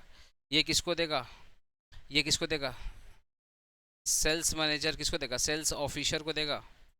सेल्स ऑफिसर किसको देगा, सेल्स पीपल को देगा, सेल्स पीपल को देगा। ये हो गया लाइन वाइज, इसको बोलते हैं सेल्स लाइन सेल्स ऑर्गेनाइजेशन। ठीक है, लाइन सेल्स ऑर्गेनाइजेशन। एक होता है आपका line and staff sales organisation, line and staff sales organisation. इसमें डिफरेंस क्या होता है, ये जो सेल्स डायरेक्टर है इसने कमांड किसको दिया, सेल्स मैनेजर को। सेल्स मैनेजर किसको कमांड दे रहा है, सेल्स ऑफिसर को। और सेल्स ऑफिसर किसको कमांड दे रहा है, सेल्स पीपल को, है ना। तो यहाँ पे क्या हो रहा है ना, सेल्स डायरेक्टर के लिए क्या होगा, एक स्टाफ होते हैं जो इनको एडवाइस देते हैं, भैया आप जो डिसीजंस ले रहे हो कैसे ले रहे हो, ये टाइम टू टाइम इनको एडवाइस देते हैं। तो हर एक लेवल पे क्या होता है, एक एक्सपर्ट वाले स्टाफ, मतलब एक्सपर्ट वाले। तो कुछ एक्सपर्ट होते हैं जो इनको एडवाइस देंगे, इनको बोलेंगे कैसे काम करना है। कुछ एक्सपर्ट होंगे जो सेल्स मैनेजर को संभालेंगे। तो हर एक लेवल पे ना एक्सपर्ट बैठे हुए, हर एक लेवल पे जो एक्सपर्ट बैठे हैं, और वो एक्सपर्ट इनको टाइम टू टाइम क्या दे रहे हैं, एडवाइस दे रहे हैं। इसी को बोलते हैं, इस टाइप का जो स्ट्रक्चर है उसको बोलते हैं line and staff sales organisation. देखो ना, in this type line manager are supported by the staff specialist. जितने भी लाइन मैनेजर है जितने भी लाइन मैनेजर सबको एक स्पेशलिस्ट मिल जाता है। Line manager have authority to take decision, while जो स्टाफ है मतलब जो स्पेशलिस्ट है वो सिर्फ क्या देगा, एडवाइस देगा, रिसर्च देगा, प्लानिंग देगा। तो जो लाइन मैनेजर में क्या हो रहा है, डायरेक्टर है, डायरेक्टर के आगे कौन है, जोन, जो था ना जोन बोल के, zone wise manager, zone wise manager के बाद कौन होगा, एरिया वाइज मैनेजर। याद है ना ऊपर ऊपर वाला diagram, area wise manager, area wise में क्या था बेसिकली फिर तुम्हारा सेल्स ऑफिसर, और सेल्स ऑफिसर में क्या था, सेल्स पीपल। तो हर एक जगह पर कुछ एक्सपर्ट हैं जो इन लोगों को एडवाइस दे रहे हैं, इन लोगों को बता रहे हैं कि भैया ये काम आप सही करो, ये काम आप गलत कर रहे हो। इसको अपने बोलते हैं line and staff sales organisation, ठीक है ना। जैसे देखो ना, इन हिंदुस्तान यूनिलीवर अगर मैं HUL की बात करूँ, line manager supervise sales team while staff specialist provide the advice on the market research advertising customer. जो सेल्स टीम है ना, उनको जो सेल्स टीम है उनको ये जो एक्सपर्ट होते हैं, जो सेल्स के एक्सपर्ट होते हैं, वो बोलते हैं कि कंपेनियन कैसे करना है, एडवर्टीजमेंट कैसे करना है, ऑफर कैसे निकालना है। तो सिंपल ना है, क्योंकि सपोर्ट मिल रहा है। जो सेल्स मैनेजर है उसको कुछ एक्सपर्ट लोग क्या कर रहे हैं, उसको सपोर्ट कर रहे हैं, उसकी प्लानिंग मदद कर रहे हैं, उसकी एडवर्टीजमेंट मदद कर रहे हैं, उसको अगर कुछ गलती कर रहा है तो उसको एडवाइस दे रहे हैं। इसको बोलते हैं लाइन एंड स्टाफ ऑर्गेनाइजेशन। एक होता है functional sales organization, functional sales organization. इस एग्जांपल देखो ना, जैसे ITC लिमिटेड है, सेपरेट एक्सपर्ट में handle the distribution, training of staff, sales staff and customer services will sales people report to the each them for the respective function. देखो क्या बोला, separate expert में हैंडल द डिस्ट्रीब्यूशन। एक team है, sales की एक team है जो सिर्फ प्रोडक्ट का डिस्ट्रीब्यूशन को संभाल रही है। मतलब जो सेल्स की टीम है ना, जो सेल्स की टीम है उसमें स्पेशलाइजेशन है।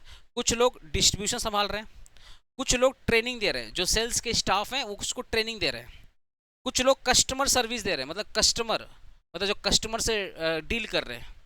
तो आप देख रहे हो सेल्स टीम में मान लो 1000 लोग हैं, तो 1000 में से कुछ लोग डिस्ट्रीब्यूशन का कमान संभाल रहे हैं, कुछ लोग कस्टमर से डील कर रहे हैं, ठीक है, कुछ लोग ट्रेनिंग दे रहे हैं, मतलब जो नए नए सेल्स स्टाफ आ रहे हैं उनको ट्रेनिंग दे रहे हैं। तो अलग अलग लोगों का अलग अलग फंक्शन है। तो मान लो एक पूरी सेल्स मैनेजमेंट है, मान लो पूरी सेल्स मैनेजमेंट है, उस पूरी सेल्स मैनेजमेंट में मान लो 1000 लोग काम करते हैं। तो कुछ लोग क्या कर रहे हैं, नए पीपल को ट्रेन कर रहे हैं, एग्जाम ले रहे हैं, ट्रेन कर रहे हैं, ये कर रहे हैं। कुछ लोग क्या कर रहे हैं, बेसिकली डिस्ट्रीब्यूशन, मतलब प्रोडक्ट का डिस्ट्रीब्यूशन कैसे फैक्ट्री से लेकर कस्टमर तक पहुंच रहा है, सिर्फ उन पर फोकस कर रहा है। कुछ लोग क्या कर रहे हैं, ट्रेन कर रहे हैं। कुछ लोग क्या कर रहे हैं, customer service while sales people report to each of them for respective function. कि अलग अलग सेल्स टीम का क्या अलग अलग फंक्शन है। इसको बोलते हैं फंक्शनल सेल्स ऑर्गेनाइजेशन।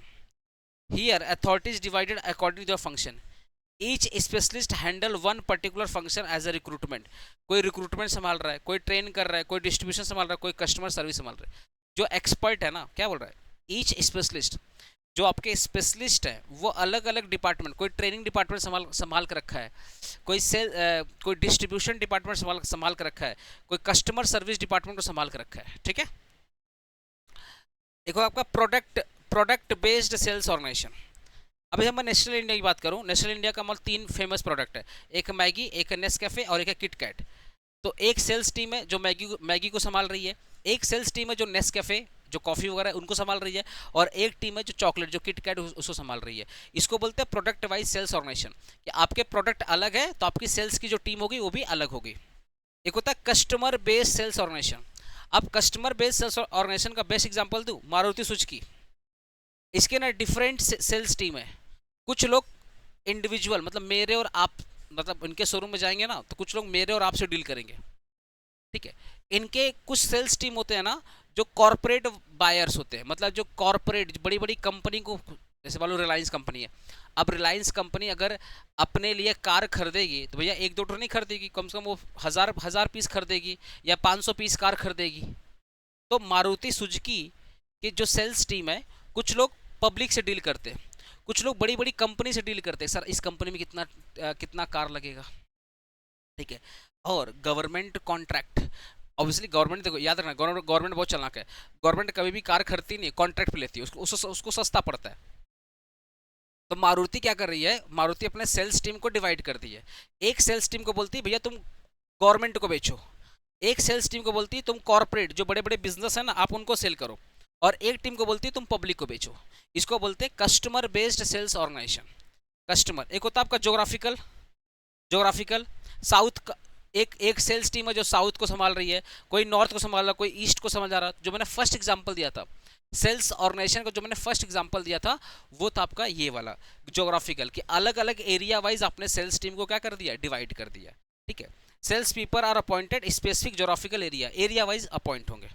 तो अब आगे कंप्लीट। अब क्वेश्चन 9 स्टार्ट करते हैं, आइलैंड मॉडल। आइलैंड मॉडल, उसके बाद दो एक और मॉडल चलेंगे, फंक्शनल। ठीक है, चलो स्टार्ट करते हैं island model. What is the island model of sales organisation. देखो आइलैंड मॉडल का मतलब क्या होता है, जो जितने भी सेल्स ऑफिसर है ना वो इंडिपेंडेंटली वर्क करते हैं, उनको किसी से लेना देना नहीं, वो अपना सेपरेटली काम करते हैं, सारी की सारी जिम्मेदारी उनकी खुद की होती है। जैसे बेस्ट एग्जांपल मैंने दिया ना, इंश्योरेंस एजेंट, जो इंश्योरेंस एजेंट होते हैं ना ये खुद ही कस्टमर बनाते हैं, उस कस्टमर का वो टाइम टू टाइम प्रीमियम भी लेते हैं, मतलब प्रीमियम कलेक्ट करेंगे, डिपॉजिट करेंगे और उसके नाम पे कमीशन खाएंगे। मतलब ये कस्टमर बनाएंगे भी, कस्टमर का सारा काम अकेले करेंगे, और सब कुछ इनको बहुत ज़्यादा टीम का जरूरत नहीं है, ये अकेला काम करते हैं। That is called island model. तो बेस्ट एग्जांपल होता है इंश्योरेंस एजेंट। तो इंश्योरेंस एजेंट जो होता है वो अकेले काम करता है। The island model of the sales organization is a type of sales structure where each salesperson work independently in the market without much coordination with other salesperson manager। इनको ज़्यादा कोऑर्डिनेशन का जरूरत नहीं पड़ता, ये अकेले ही काम करते, खुद ही कस्टमर बनाएंगे, खुद ही कस्टमर से ब्रेक करेंगे, खुद मतलब अकेले ही सब कुछ करेंगे। इनको किसी को ना बताना है, ना इनको किसी से कुछ पूछना है, सारा डिसीजन इनका खुद का होता है। ठीक है, लॉस भी इनका, प्रॉफिट भी इनका। अगर मैं इनके फीचर्स की बात करूँ, ये अकेले काम करते हैं, लिमिटेड सुपरविजन होता है। भाई ऑब्वियसली मैं अकेले काम कर रहा हूँ तो मैं कितना कस्टमर हैंडल कर पाऊंगा, 100 200 500 ज़्यादा हैंडल तो नहीं कर पाऊंगा। Sales people do not receive much direct guidance और supervision from the sales manager, they enjoy the greater autonomy in their work. Limited supervision का मतलब क्या हो गया, देखो मैं तो अकेले काम कर रहा हूँ ना, तो मेरे पास ज़्यादा कस्टमर भी तो नहीं होंगे, तो मेरे को ऊपर ना कोई है नहीं जिसको मैं जवाब दूंगा, तो बहुत कम एडवाइस आता है, बहुत कम गाइडेंस आता है। हाई रिस्पॉन्सिबिलिटी, अब भाई अकेले काम करो तो जिम्मेदारी क्या रहेगा, ज़्यादा रहेगा। लैक ऑफ कोऑर्डिनेशन, अकेले काम करो तो lack of coordination. Motivation through rewards, खुद को मोटिवेट करना पड़ेगा, जब कमीशन मिलेगा, बोनस मिलेगा। ठीक है, तो इस केस में ऑब्वियसली जो पता है, जो सेल्स एजेंट लोग होते हैं ना, अगर साल भर में उनको एक टारगेट रहता है कि अगर वो इतना इंश्योरेंस करवा देंगे तो उनको बोनस मिलेगा, कमीशन मिलेगा, तो उनके लिए मोटिवेशन क्या होता है, वही बोनस मिल गया, कमीशन मिल गया। ठीक है ना। ये छोटे मोटे बिजनेस के लिए क्या होता है, suitable for the certain situation, जैसे लिमिटेड प्रोडक्ट रेंज है या स्मॉल मार्केट है, ठीक है ना, या personal relationship with the customer. जैसे जो इंश्योरेंस वाला चीज़ होता है ना, वो कस्टमर के पर्सनल रिलेशनशिप मैनेज करता है।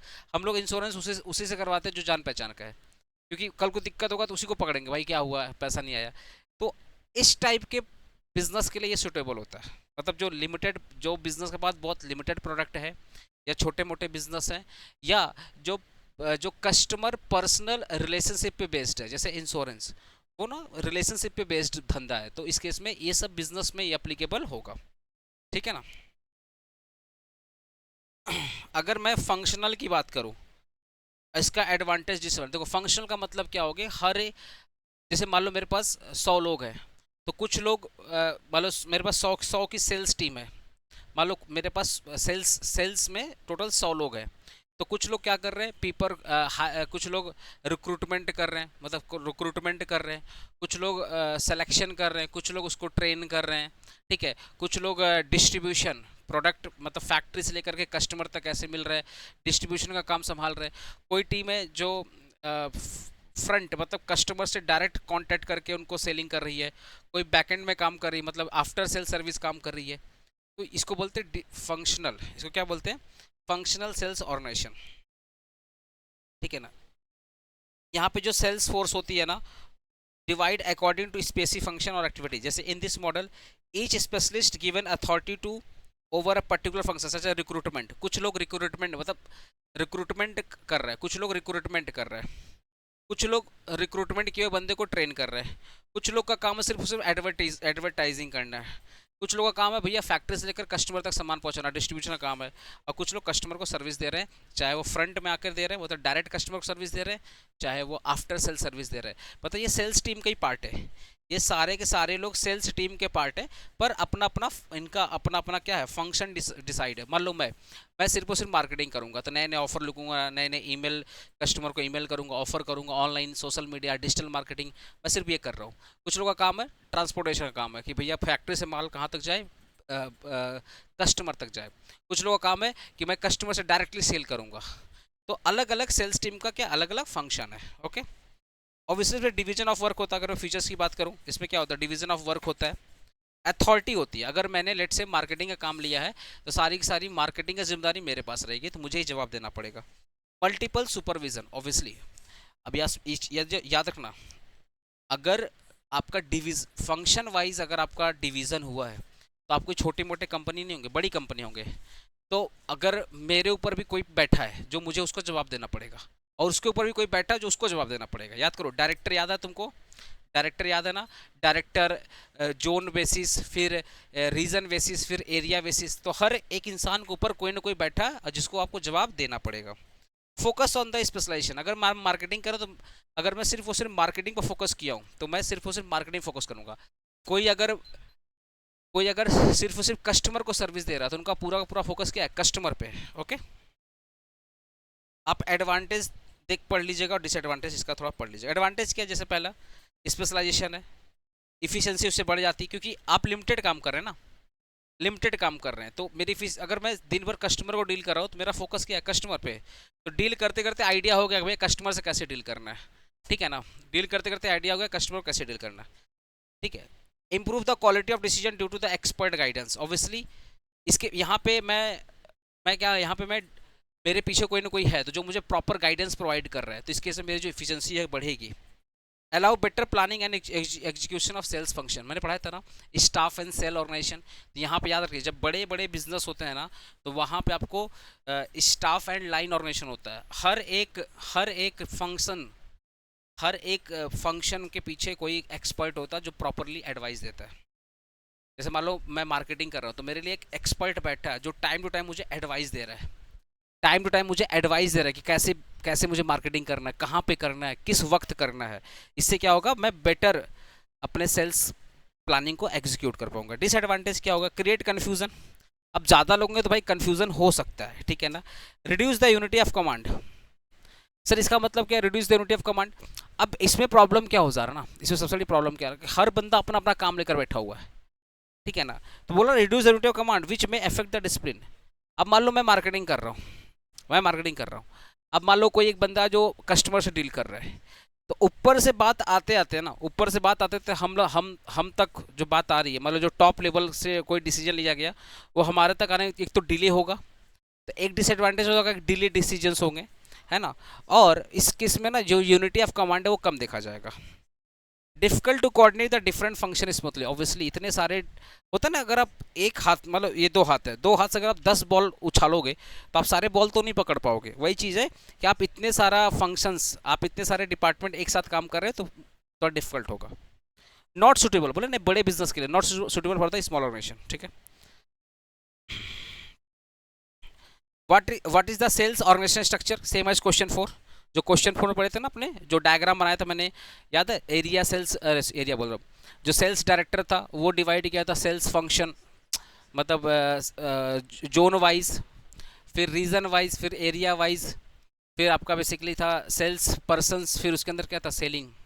तो वो हो गया आपका सेल्स ऑर्गेनाइजेशन स्ट्रक्चर। तो सेम एज क्वेश्चन 4, पूरा का पूरा क्वेश्चन 4 एक्सप्लेन कर दीजिएगा, ठीक है ना। पूरा पूरा क्वेश्चन 4 एक्सप्लेन कर दिया जो मैंने पढ़ाया था। Describe the factor determine the sales organization structure. बोला कौन सा factor determine the factors of sales organization structure, किस किस फैक्टर पे। देखो सिंपल सी बात, अगर आपका छोटा मोटा बिजनेस है तो लाइन, देखो आपके जो सेल्स ऑर्गेनाइजेशन स्ट्रक्चर होते हैं बहुत टाइप के होते हैं ना। एक होता है लाइन सेल्स ऑर्गेनाइजेशन, एक होता है लाइन एंड स्टाफ, एक होता है प्रोडक्ट, एक होता है जोग्राफिकल। तो अलग अलग बिजनेस के लिए अलग अलग सेल्स ऑर्गेनाइजेशन स्ट्रक्चर है, समझ गए ना, अलग अलग बिजनेस के लिए। अब अगर छोटा मोटा है, अगर आपका बिजनेस छोटा मोटा है तो लाइन सेल्स ऑर्गेनाइजेशन स्ट्रक्चर काम करेगा। लेकिन अगर आपका बिजनेस बड़ा है तो इस केस में लाइन और स्टाफ, लाइन एंड स्टाफ, याद है, हर एक फंक्शन के पीछे कोई एक्सपर्ट था जो टाइम टू टाइम एडवाइस दे रहा था। तो लाइन और स्टाफ सेल्स ऑर्गेनाइजेशन स्ट्रक्चर काम करेगा। अब लेट से आप ना देश विदेश आपका बिजनेस लोकल मार्केट से लेकर के पूरे इंडिया और पूरे इंटरनेशनल मार्केट तक फैला हुआ है, पूरे वर्ल्ड में आप सेलिंग वेलिंग कर रहे हो, तो इस केस में आपको geographical sales organization structure follow करना पड़ेगा। तो ये मतलब कौन सा सेल्स ऑर्गेनाइजेशन स्ट्रक्चर फॉलो करोगे, depend upon the nature of the business, depend upon the nature of the product, depend upon the basically size of the business. अगर बड़ा है तो ऑब्वियसली या तो जोग्राफिकल होगा या तो लाइन स्टाफ होगा, छोटा है तो ऑब्वियसली लाइन होगा, छोटा होगा तो लाइन होगा। तो पहला है आपका नेचर ऑफ प्रोडक्ट। देखो जब भी इस टाइप के क्वेश्चन आए ना तो सबसे पहले सेल्स ऑर्गेनाइजेशन स्ट्रक्चर होता क्या, भर दो, आधा पेज भर दो, उसके फीचर्स डाल के पूरा एक पेज भर दो, फिर नेक्स्ट पेज से इसका आंसर डालो, तो ऐसे ही आपका आंसर लंबा हो गया। आपसे पूछा ना सेल्स ऑर्गेनाइजेशन स्ट्रक्चर क्या होता, कौन कौन से फैक्टर सेल्स ऑर्गेनाइजेशन स्ट्रक्चर को बताते कि भैया कौन सा स्ट्रक्चर लगेगा, लाइन लगेगा या लाइन एंड स्टाफ लगेगा या जोग्राफिकल लगेगा, कौन सा। तो ठीक है, तो इसका आंसर हम बाद में देंगे, पहले एक पेज तो हम यही लिखेंगे भैया इतना मेहनत करके जा रहे हैं रात भर, तो एक पेज तो पहले हम ये भरेंगे, नेक्स्ट पेज से आंसर डालेंगे, बेस्ट आंसर होगा। पहला नेचर ऑफ द प्रोडक्ट। अगर आप सिंगल प्रोडक्ट होता ना, the type and complexity of the product में प्ले अ मेजर रोल।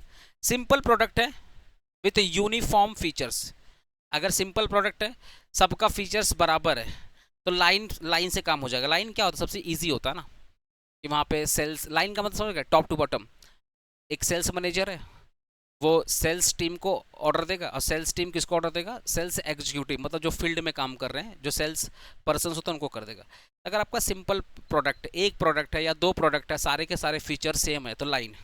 वहीं अगर आपका कॉम्प्लेक्स है, टेक्निकल प्रोडक्ट है, अरे बाप रे, टेक्निकल प्रोडक्ट है जहाँ पे हर जगह पर अलग अलग चीज़ें हैं, तो इस केस में यू नीड अ फंक्शनल या प्रोडक्ट बेस्ड स्ट्रक्चर। अगर टेक्निकल है या तो आपको फंक्शनल लगेंगे या प्रोडक्ट बेस्ड स्ट्रक्चर लगेंगे। एग्जांपल देखता हूँ, जैसे company selling the FMCG item like biscuit can use the line structure. Biscuit बेच रही है तो बिस्किट का ऑलमोस्ट फ्लेवर ये सब क्या होता है, सेम होता है। लेकिन अगर आप एक मशीन बेच रहे हो तो you need a product specialist, होगा ना। नेक्स्ट क्या बोला, साइज ऑफ द ऑर्गेनाइजेशन। अगर आपका छोटा मोटा बिजनेस है तो लाइन लगेगा, लाइन स्ट्रक्चर, जहाँ पे छोटा मोटा बिजनेस है।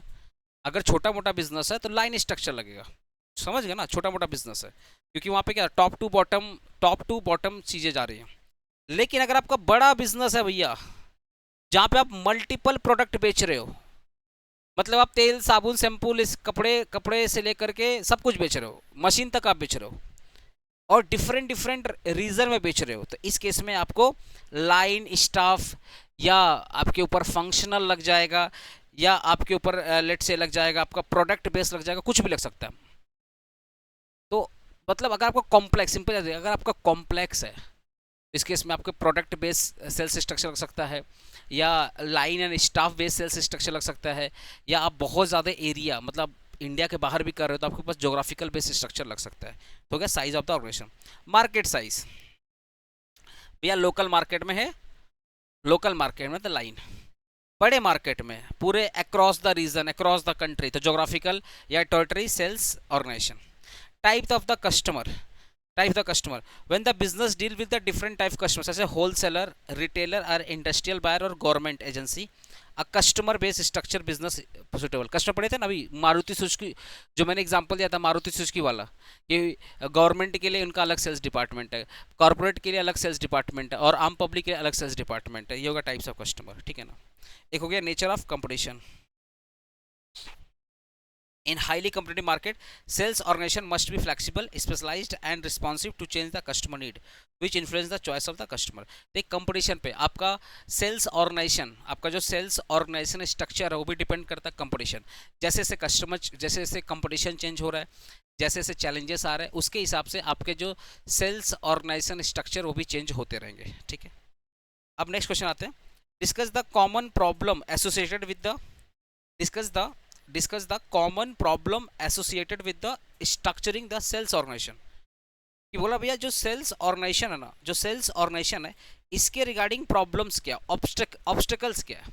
देखो कोई भी स्ट्रक्चर फॉलो करते हो, चाहे वो लाइन हो, चाहे वो प्रोडक्ट हो, चाहे वो कस्टमर बेस्ड हो, चाहे वो जोग्राफिकल हो, कोई भी सेल्स ऑर्गेनाइजेशन स्ट्रक्चर फॉलो करोगे तो प्रॉब्लम तो होगी ना, कोई भी फॉलो करोगे तो प्रॉब्लम होगी। क्या प्रॉब्लम हो सकती है, पहला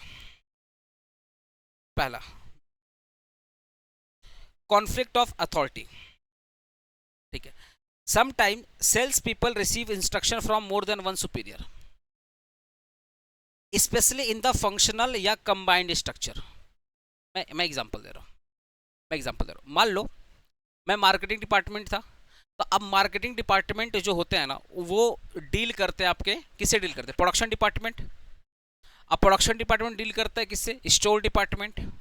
और मार्केटिंग डिपार्टमेंट भी तो डील कर रहे हैं सेल्स डिपार्टमेंट, मतलब जो लोग लीड कर रहे हैं, मतलब जो कस्टमर को डील कर रहे हैं। तो अब मैं अगर सिर्फ और सिर्फ मार्केटिंग कर रहा हूँ, मेरा काम है सिर्फ मार्केटिंग करना, ध्यान सुना, मेरा काम है सिर्फ और सिर्फ मार्केटिंग करना, तो जो लोग कस्टमर से डील कर रहे हैं मुझे उनसे भी कोऑर्डिनेशन बैठाना पड़ेगा, ठीक है ना? क्योंकि मैं मार्केटिंग किया, ऑफर दिया, तो ऑफर तो लेने कहाँ आएंगे लोग? स्टोर में आएंगे या एप्लीकेशन के थ्रू ऑर्डर देंगे। तो ये ऑर्डर किसके पास आएगा? सेल्स टीम के पास आएगा। सेल्स टीम किसको ऑर्डर देगा? आपका प्रोडक्शन मैनेजर को। प्रोडक्शन किसको ऑर्डर देगा? स्टोर को। भैया माल है तभी तो प्रोड्यूस करेंगे। अब इतने सारे लोग को एक बार में संभालना, कहीं ना कहीं गलती तो आ ही जाएगी, कहीं ना कहीं प्रॉब्लम तो हो ही जाएगी। इसी को बोलते हैं कॉन्फ्लिक्ट ऑफ अथॉरिटी। कभी न कभी प्रॉब्लम आ जाएगी, कभी कभी जवाब दे, कहाँ पे गलती हुई नहीं पता। बोले ना, आप अगर एक बार में 10 बॉल उछालोगे तो कोई बॉल तो आपका गिरेगा, सारे बॉल आप नहीं पकड़ सकते। तो sometimes sales people receive the instruction from more than one superior. अब मान लो प्रोडक्शन डिपार्टमेंट को जो इंस्ट्रक्शन आ रहा है वो मार्केटिंग से भी आ रहा है, सेल्स को भी आ रहा है, स्टोर को भी आ रहा है। बेचारा कंफ्यूज है। या मार्केटिंग वाले को 4 डिपार्टमेंट से कंफ्यूजन आ रहा है। या ये भी हो सकता है मार्केटिंग के ऊपर जो बैठा हुआ है, मार्केटिंग डिपार्टमेंट के ऊपर जो बैठा है वो कुछ और बोल रहा है, सेल्स वाले कुछ और बोल रहे हैं, प्रोडक्शन वाले कुछ और बोल रहे हैं, और सेल्स जो मार्केटिंग डिपार्टमेंट के ऊपर जो बैठा वो कुछ और बोल रहा है, तो बेचारा कंफ्यूज है। That is called conflict of authority. यहाँ पे कॉन्फ्लिक्ट हो जाएगा कि किसका बात सुनूं, किसका बात इग्नोर कर दूं। लैक ऑफ कोऑर्डिनेशन, ऑब्वियसली जब कॉन्फ्लिक्ट होगा तो कोऑर्डिनेशन अराइज होगा। High cost of operation, obviously आप हर काम के लिए अलग अलग डिपार्टमेंट बनाए हो, हर काम करने के लिए आप ऑपरेशंस के अलग बनाए हो, मतलब ऑपरेशन मतलब डिस्ट्रीब्यूशन के लिए आप अलग बनाए हो, ट्रेनिंग के लिए आप अलग बनाए हो, रिक्रूटमेंट के लिए आप अलग बनाए हो, सेल्स के लिए आप अलग बनाए हो, मार्केटिंग के लिए अलग बनाए हो। तो खर्चा तो भैया, इतने एम्प्लॉय अगर आप हायर करो तो खर्चा तो ज़्यादा होगा।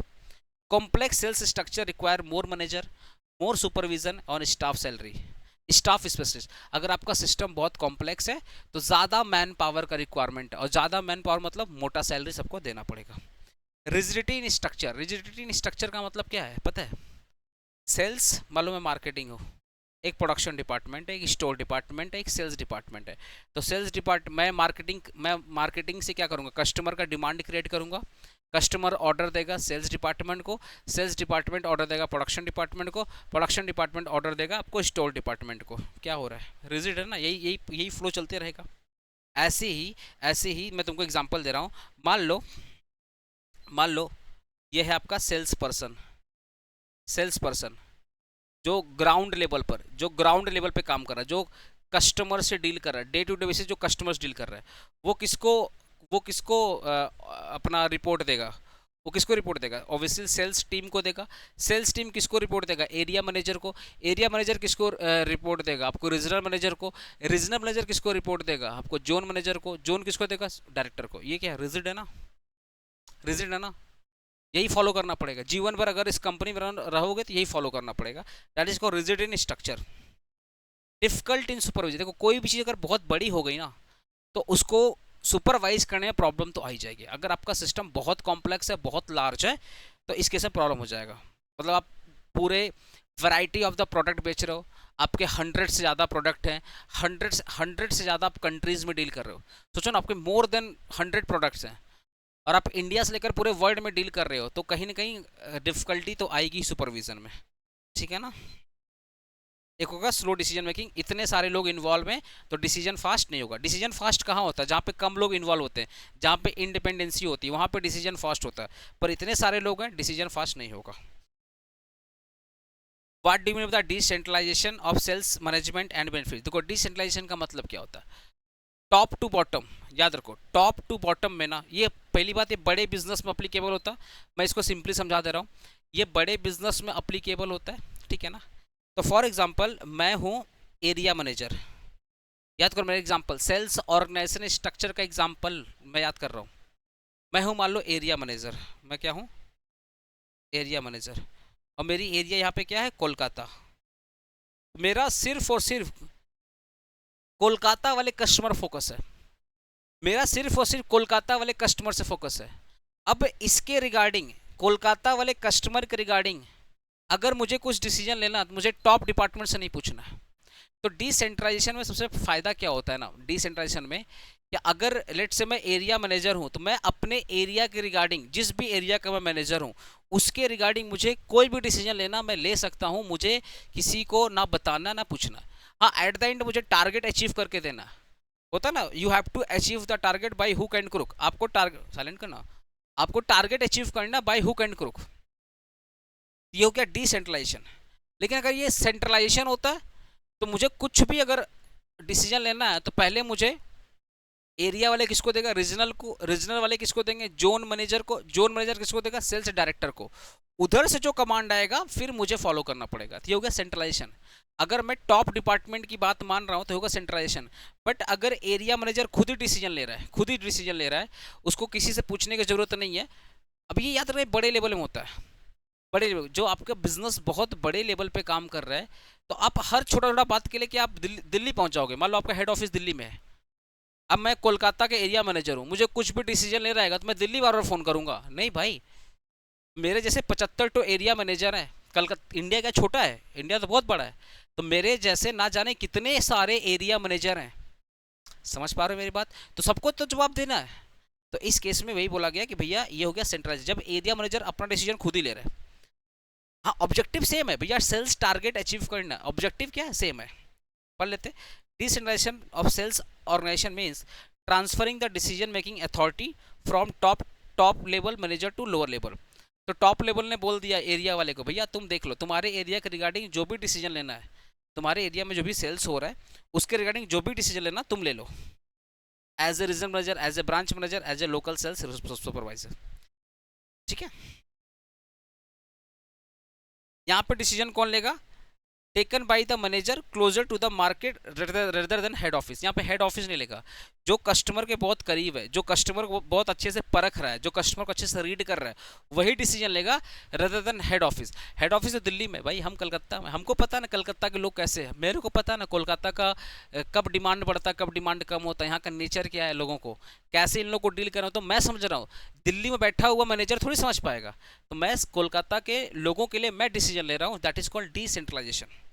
बेनिफिट्स क्या है, अभी क्विक डिसीजन, मैं ले रहा हूँ ना क्विक डिसीजन, ठीक है। Better knowledge of local market, because मैं सिर्फ और सिर्फ कोलकाता फोकस कर रहा हूँ, तो मेरा जो टारगेट है सिर्फ कोलकाता वाले मार्केट पे है, तो मैं अपने कस्टमर पे बराबर फोकस कर रहा हूँ।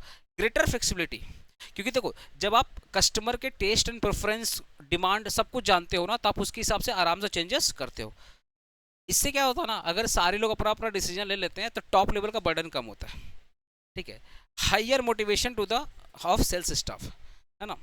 जब अगर एरिया मैनेजर वाले के पास पावर आ गया तो उसको पता है कि यहाँ का लोकल बंदा ही काम कर रहा है, तो अब तो मान लो एक कोई बंगाली पर्सन है, वो एरिया मैनेजर है, और एक बंगाली उसके अंदर काम कर रहा है, तो एक मोटिवेशन बना रहेगा, नहीं नहीं ठीक है, मेरे को अपने दादा से बात करना है, दादा किसी और से बात करेगा, ठीक है, लेकिन मेरे को अपने दादा से बात करना है, मेरे को बंगाली लैंग्वेज में बात करना है, मेरा जो प्रॉब्लम का दादा सॉल्व कर देगा, क्योंकि दादा के पास क्या पावर है, मतलब दादा के पास क्या पावर है। ये क्या होता है, जो सेल्स स्टाफ होते हैं ना, उनके पास एक अलग मोटिवेशन होता है। प्लस एरिया मैनेजर भाई है, वो भी देख रहा है हम इतनी बड़ी कंपनी का डिसीजन खुद ले रहे हैं, तो उसका अलग मोटिवेशन होगा, ठीक है।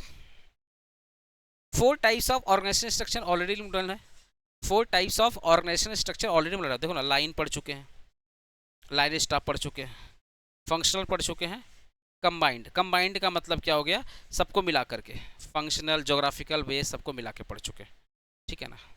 फंक्शनल और डिविजनल का फर्क क्या होता है, देखो फंक्शनल ऑर्गेनाइजेशन का मतलब क्या होता है, फंक्शन वाइज, मार्केटिंग के लिए आपके पास अलग टीम है, प्रोडक्शन के अलग टीम है, फाइनेंस के लिए आपके पास अलग टीम है। लेकिन डिविजनल का मतलब क्या होता है, प्रोडक्ट वाइज, प्रोडक्ट के लिए आपको अलग टीम है, इंडिया के लिए आपको अलग टीम है, यूएस के लिए आपके पास अलग टीम है, ठीक है। या कस्टमर वाइज, आम पब्लिक के लिए आपके पास अलग टीम है, गवर्नमेंट के लिए आपके पास अलग टीम है, कॉर्पोरेट के लिए आपके पास अलग टीम है। तो जब आप प्रोडक्ट वाइज अपने सेल्स टीम को डिवाइड करते हो या कस्टमर वाइज अपने सेल्स टीम को डिवाइड करते हो, जैसे प्रोडक्ट वाइज मतलब क्या हो गया, मतलब शैम्पू का अलग अलग सेल्स टीम है, बिस्किट का अलग है ना, मॉइस्चराइजर का अलग है, कपड़े का अलग है, खाने पीने ग्रोसरी आइटम का जो सेल्स टीम अलग है, वो हो गया आपका प्रोडक्ट वाइज। एक हो गया तुम्हारा एरिया वाइज, इंडिया का अलग होगा। अब इंडिया में देखना, इंडिया में देखना, साउथ का अलग होगा, नॉर्थ का अलग होगा, साउथ ईस्ट का अलग होगा। अब अगर मैं ईस्ट की बात करूँ तो कोलकाता का अलग होगा, हावड़ा का अलग होगा, असम का अलग होगा, अगर मैं बात करूँ ईस्ट की। तो ये हो गया आपका डिविजनल ऑर्गेनाइजेशन स्ट्रक्चर, ठीक है ना। स्पेशलाइजेशन याद रखना, promote functional specialization where each department focus on one function. Functional department मतलब क्या, each department focus on one person. अगर किसी ने मार्केटिंग डिपार्टमेंट लिया तो वो सिर्फ और सिर्फ मार्केटिंग डिपार्टमेंट फोकस करेगा। अगर किसी ने प्रोडक्शन डिपार्टमेंट का पार्ट है तो वो सिर्फ और सिर्फ प्रोडक्शन डिपार्टमेंट फोकस करेगा। यहाँ पे अगर डिविजनल की बात करूँ, प्रमोट प्रोडक्ट और market specialization where each division focus on the product line और रीजन। यहाँ पे बोल रहा है, यहाँ पे भी सेम बात बोल रहा है कि हर एक बंदा अपने प्रोडक्ट लाइन या प्रोडक्ट रीजन फोकस करेगा। ईच डिवीजन अगर लेट से मान लो मैं कोलकाता वाले का मैनेजर हूँ तो मेरा सिर्फ और सिर्फ किस फोकस रहेगा, कोलकाता वाले में रहेगा। तो यहाँ पे ये चीज लिख दीजिएगा, each division focus on product line, अपना जो प्रोडक्ट लाइन उसको फोकस करेगा। ऑटोनॉमी का मतलब क्या है, जो फंक्शनल होते हैं ना वो इंटरडिपेंडेंट होते हैं। अब देखो ना, जो प्रोडक्शन डिपार्टमेंट है वो किस पर डिपेंड करता है, स्टोर डिपार्टमेंट। अगर कल कोई स्टोर डिपार्टमेंट ने रॉ मटेरियल नहीं दिया तो प्रोडक्शन डिपार्टमेंट क्या प्रोड्यूस करेगा। याद रखना, डिपार्टमेंटल क्या होता है, इंटरडिपेंडेंट होता है। और ये लोग सेमी डिपेंडेंट होते हैं, सेमी इंडिपेंडेंट होते हैं। मतलब कुछ सेमी इंडिपेंडेंट का मतलब क्या, अगर लेट से मैं एरिया मैनेजर हूँ, ठीक है, मैं डिसीजन ले रहा हूँ, बट एट द एंड मेरे ऊपर मेरा पापा बैठा है, कल को मैं कुछ भी गड़बड़ करूंगा ना मेरे को पकड़ेगा। अगर मैं कोलकाता का एरिया मैनेजर हूँ, ध्यान सुना, अगर मैं कोलकाता का एरिया मैनेजर हूँ, ठीक है, तो मेरे ऊपर बैठा हुआ है, कौन बैठा हुआ है, एरिया मैनेजर के ऊपर कौन बैठा हुआ है, रीजनल मैनेजर। और रीजनल मैनेजर के ऊपर कौन बैठा हुआ है, जोन वाला मैनेजर। तो एरिया मैनेजर डिसीजन ले रहा है, अच्छी बात है, लेकिन कुछ भी गड़बड़ होगा तो मुझे रीजनल मैनेजर को जवाब देना पड़ेगा। तो मैं क्या सेमी इंडिपेंडेंट हूँ, उस एरिया के रिगार्डिंग जो भी डिसीजन लेना हो मैं ले रहा हूँ, लेकिन कुछ भी गड़बड़ हुआ, टारगेट अचीव नहीं हुआ तो मुझे जवाब, टारगेट अगर अचीव नहीं हुआ ना तो मुझे जवाब देना पड़ेगा। यहाँ पे अकाउंटेबिलिटी क्या होती है, डिफिकल्ट होती है। यहाँ पे अकाउंटेबिलिटी क्या होती है, ईजी होती है। अकाउंटेबिलिटी डिफिकल्ट क्या होती है, क्योंकि देखो सारे डिपार्टमेंट अगर मिल के काम करेंगे तभी बिजनेस सक्सेसफुल होगा। यहाँ पे क्या हो रहा है कि मैं सिर्फ और सिर्फ कोलकाता वाले कस्टमर फोकस कर रहा हूँ ना, तो मुझे पता है कि मेरी जो जिम्मेदारी कम है, मुझे सिर्फ कोलकाता से रिलेटेड ही जवाब देना है, पूरे इंडिया का जवाब नहीं देना। पर वही फंक्शनल डिपार्टमेंट में आपको सारे डिपार्टमेंट में से अगर कोई एक डिपार्टमेंट फेल हुआ तो सबका फेलियर माना जाएगा। डिपार्टमेंट तो बहुत सारे हैं, तो अगर कोई एक भी डिपार्टमेंट फेल हुआ तो सबका फेलियर माना जाएगा। कॉस्ट, ये लेस कॉस्टली होता है, ये मोर कॉस्टली होता है, बस इतना ही पढ़ लीजिएगा। इफेक्टिव डिजाइंड, देखो ना, an effectively designed organization facilitate the task of the sale management. ठीक है, आपको सिंपली सेल्स ऑर्गेनाइजेशन को डिटेल में करना है, जो अपने क्वेश्चन 4 में पढ़े थे ना, क्वेश्चन 4 में पढ़े थे, बस उसी को डिटेल में लिख देना। सेम क्वेश्चन घुमा के पूछा है, ये सीयू का क्वेश्चन आया हुआ है, ये जितना क्वेश्चन देख रहे हो ना सब कैलकाटा यूनिवर्सिटी में आया हुआ है, तो सेम क्वेश्चन को घुमा के लिख देना। व्हाट आर द फंक्शंस या role task of the sales executive का फंक्शन क्या है भैया, सेल्स एक्सिक्यूटिव क्या होता है, सेटिंग द सेल्स ऑब्जेक्टिव। अरे जो सेल्स ऑब्जेक्ट, मान लो मैं सेल्स एग्जीक्यूटिव हूँ, अरे मतलब मतलब सेल्स पर्सन हूँ, तो मेरे को पता है कि मुझे एक हफ्ता में कितना सामान बेचना है, तो मेरे को टारगेट मिलता है, मुझे टारगेट क्या करना पड़ेगा, अचीव करना पड़ेगा। The chief sales executive define the clear sales target and objective. तो जो मेन सेल्स एग्जीक्यूटिव है, जिनका मान लो एरिया का मैनेजर हो गया, वो हो गया मेन सेल्स, अगर मैं एरिया वाइज बोलूँ तो वो डिफाइन करेगा कि एक वीक में कितना सामान बेचना है, तो सारी टीम को मिलकर के उतना सामान बेचना ही पड़ेगा। वो प्लान भी सेट करेगा। Organizing the sales department, organizing sales department मतलब क्या है कि उस सेल्स में भाई, एक सेल्स डिपार्टमेंट में सेल्स मैनेजर, सुपरवाइजर, रिप्रेजेंटेटिव सब लगते हैं, ठीक है। तो ऑर्गेनाइजिंग द सेल्स डिपार्टमेंट मतलब एक सेल्स डिपार्टमेंट में जितने भी पर्सन लगेंगे, क्या बोला यहाँ पे, they decided the type of sales organization structure to follow the followed, बस इतना करना था ना। ऑर्गेनाइजेशन सेल्स डिपार्टमेंट का मतलब क्या है, they decide the type of sales organization structure to be followed. अगर बड़ा बिजनेस है तो ऑब्वियसली जैसा भी, अगर मान लो इंडिया के बाहर भी बिजनेस है तो जोग्राफिकल वाला फॉलो करेंगे, छोटा रहेगा तो लाइन वाला फॉलो करेंगे। और जो भी आप सेल्स ऑर्गेनाइजेशन स्ट्रक्चर होगा उसके हिसाब से आप सेल्स मैनेजर, सुपरवाइजर और रिप्रेजेंटेटिव को हायर करोगे। रिक्रूटमेंट सिलेक्शन का काम वही है, ट्रेनिंग एंड डेवलपमेंट का काम वही है, सुपरविजन कंट्रोल भी वही करेगा, मोटिवेशन भी वही करेगा। ठीक है, तो जो सेल्स एग्जीक्यूटिव का रोल क्या है, यही सब जो ऊपर हम लोग पढ़े ना, सेम ही तो है। तो दोस्तों आपका चैप्टर 1 खत्म हो रहा है, अभी मैं चैप्टर 2 स्टार्ट करने जाऊंगा।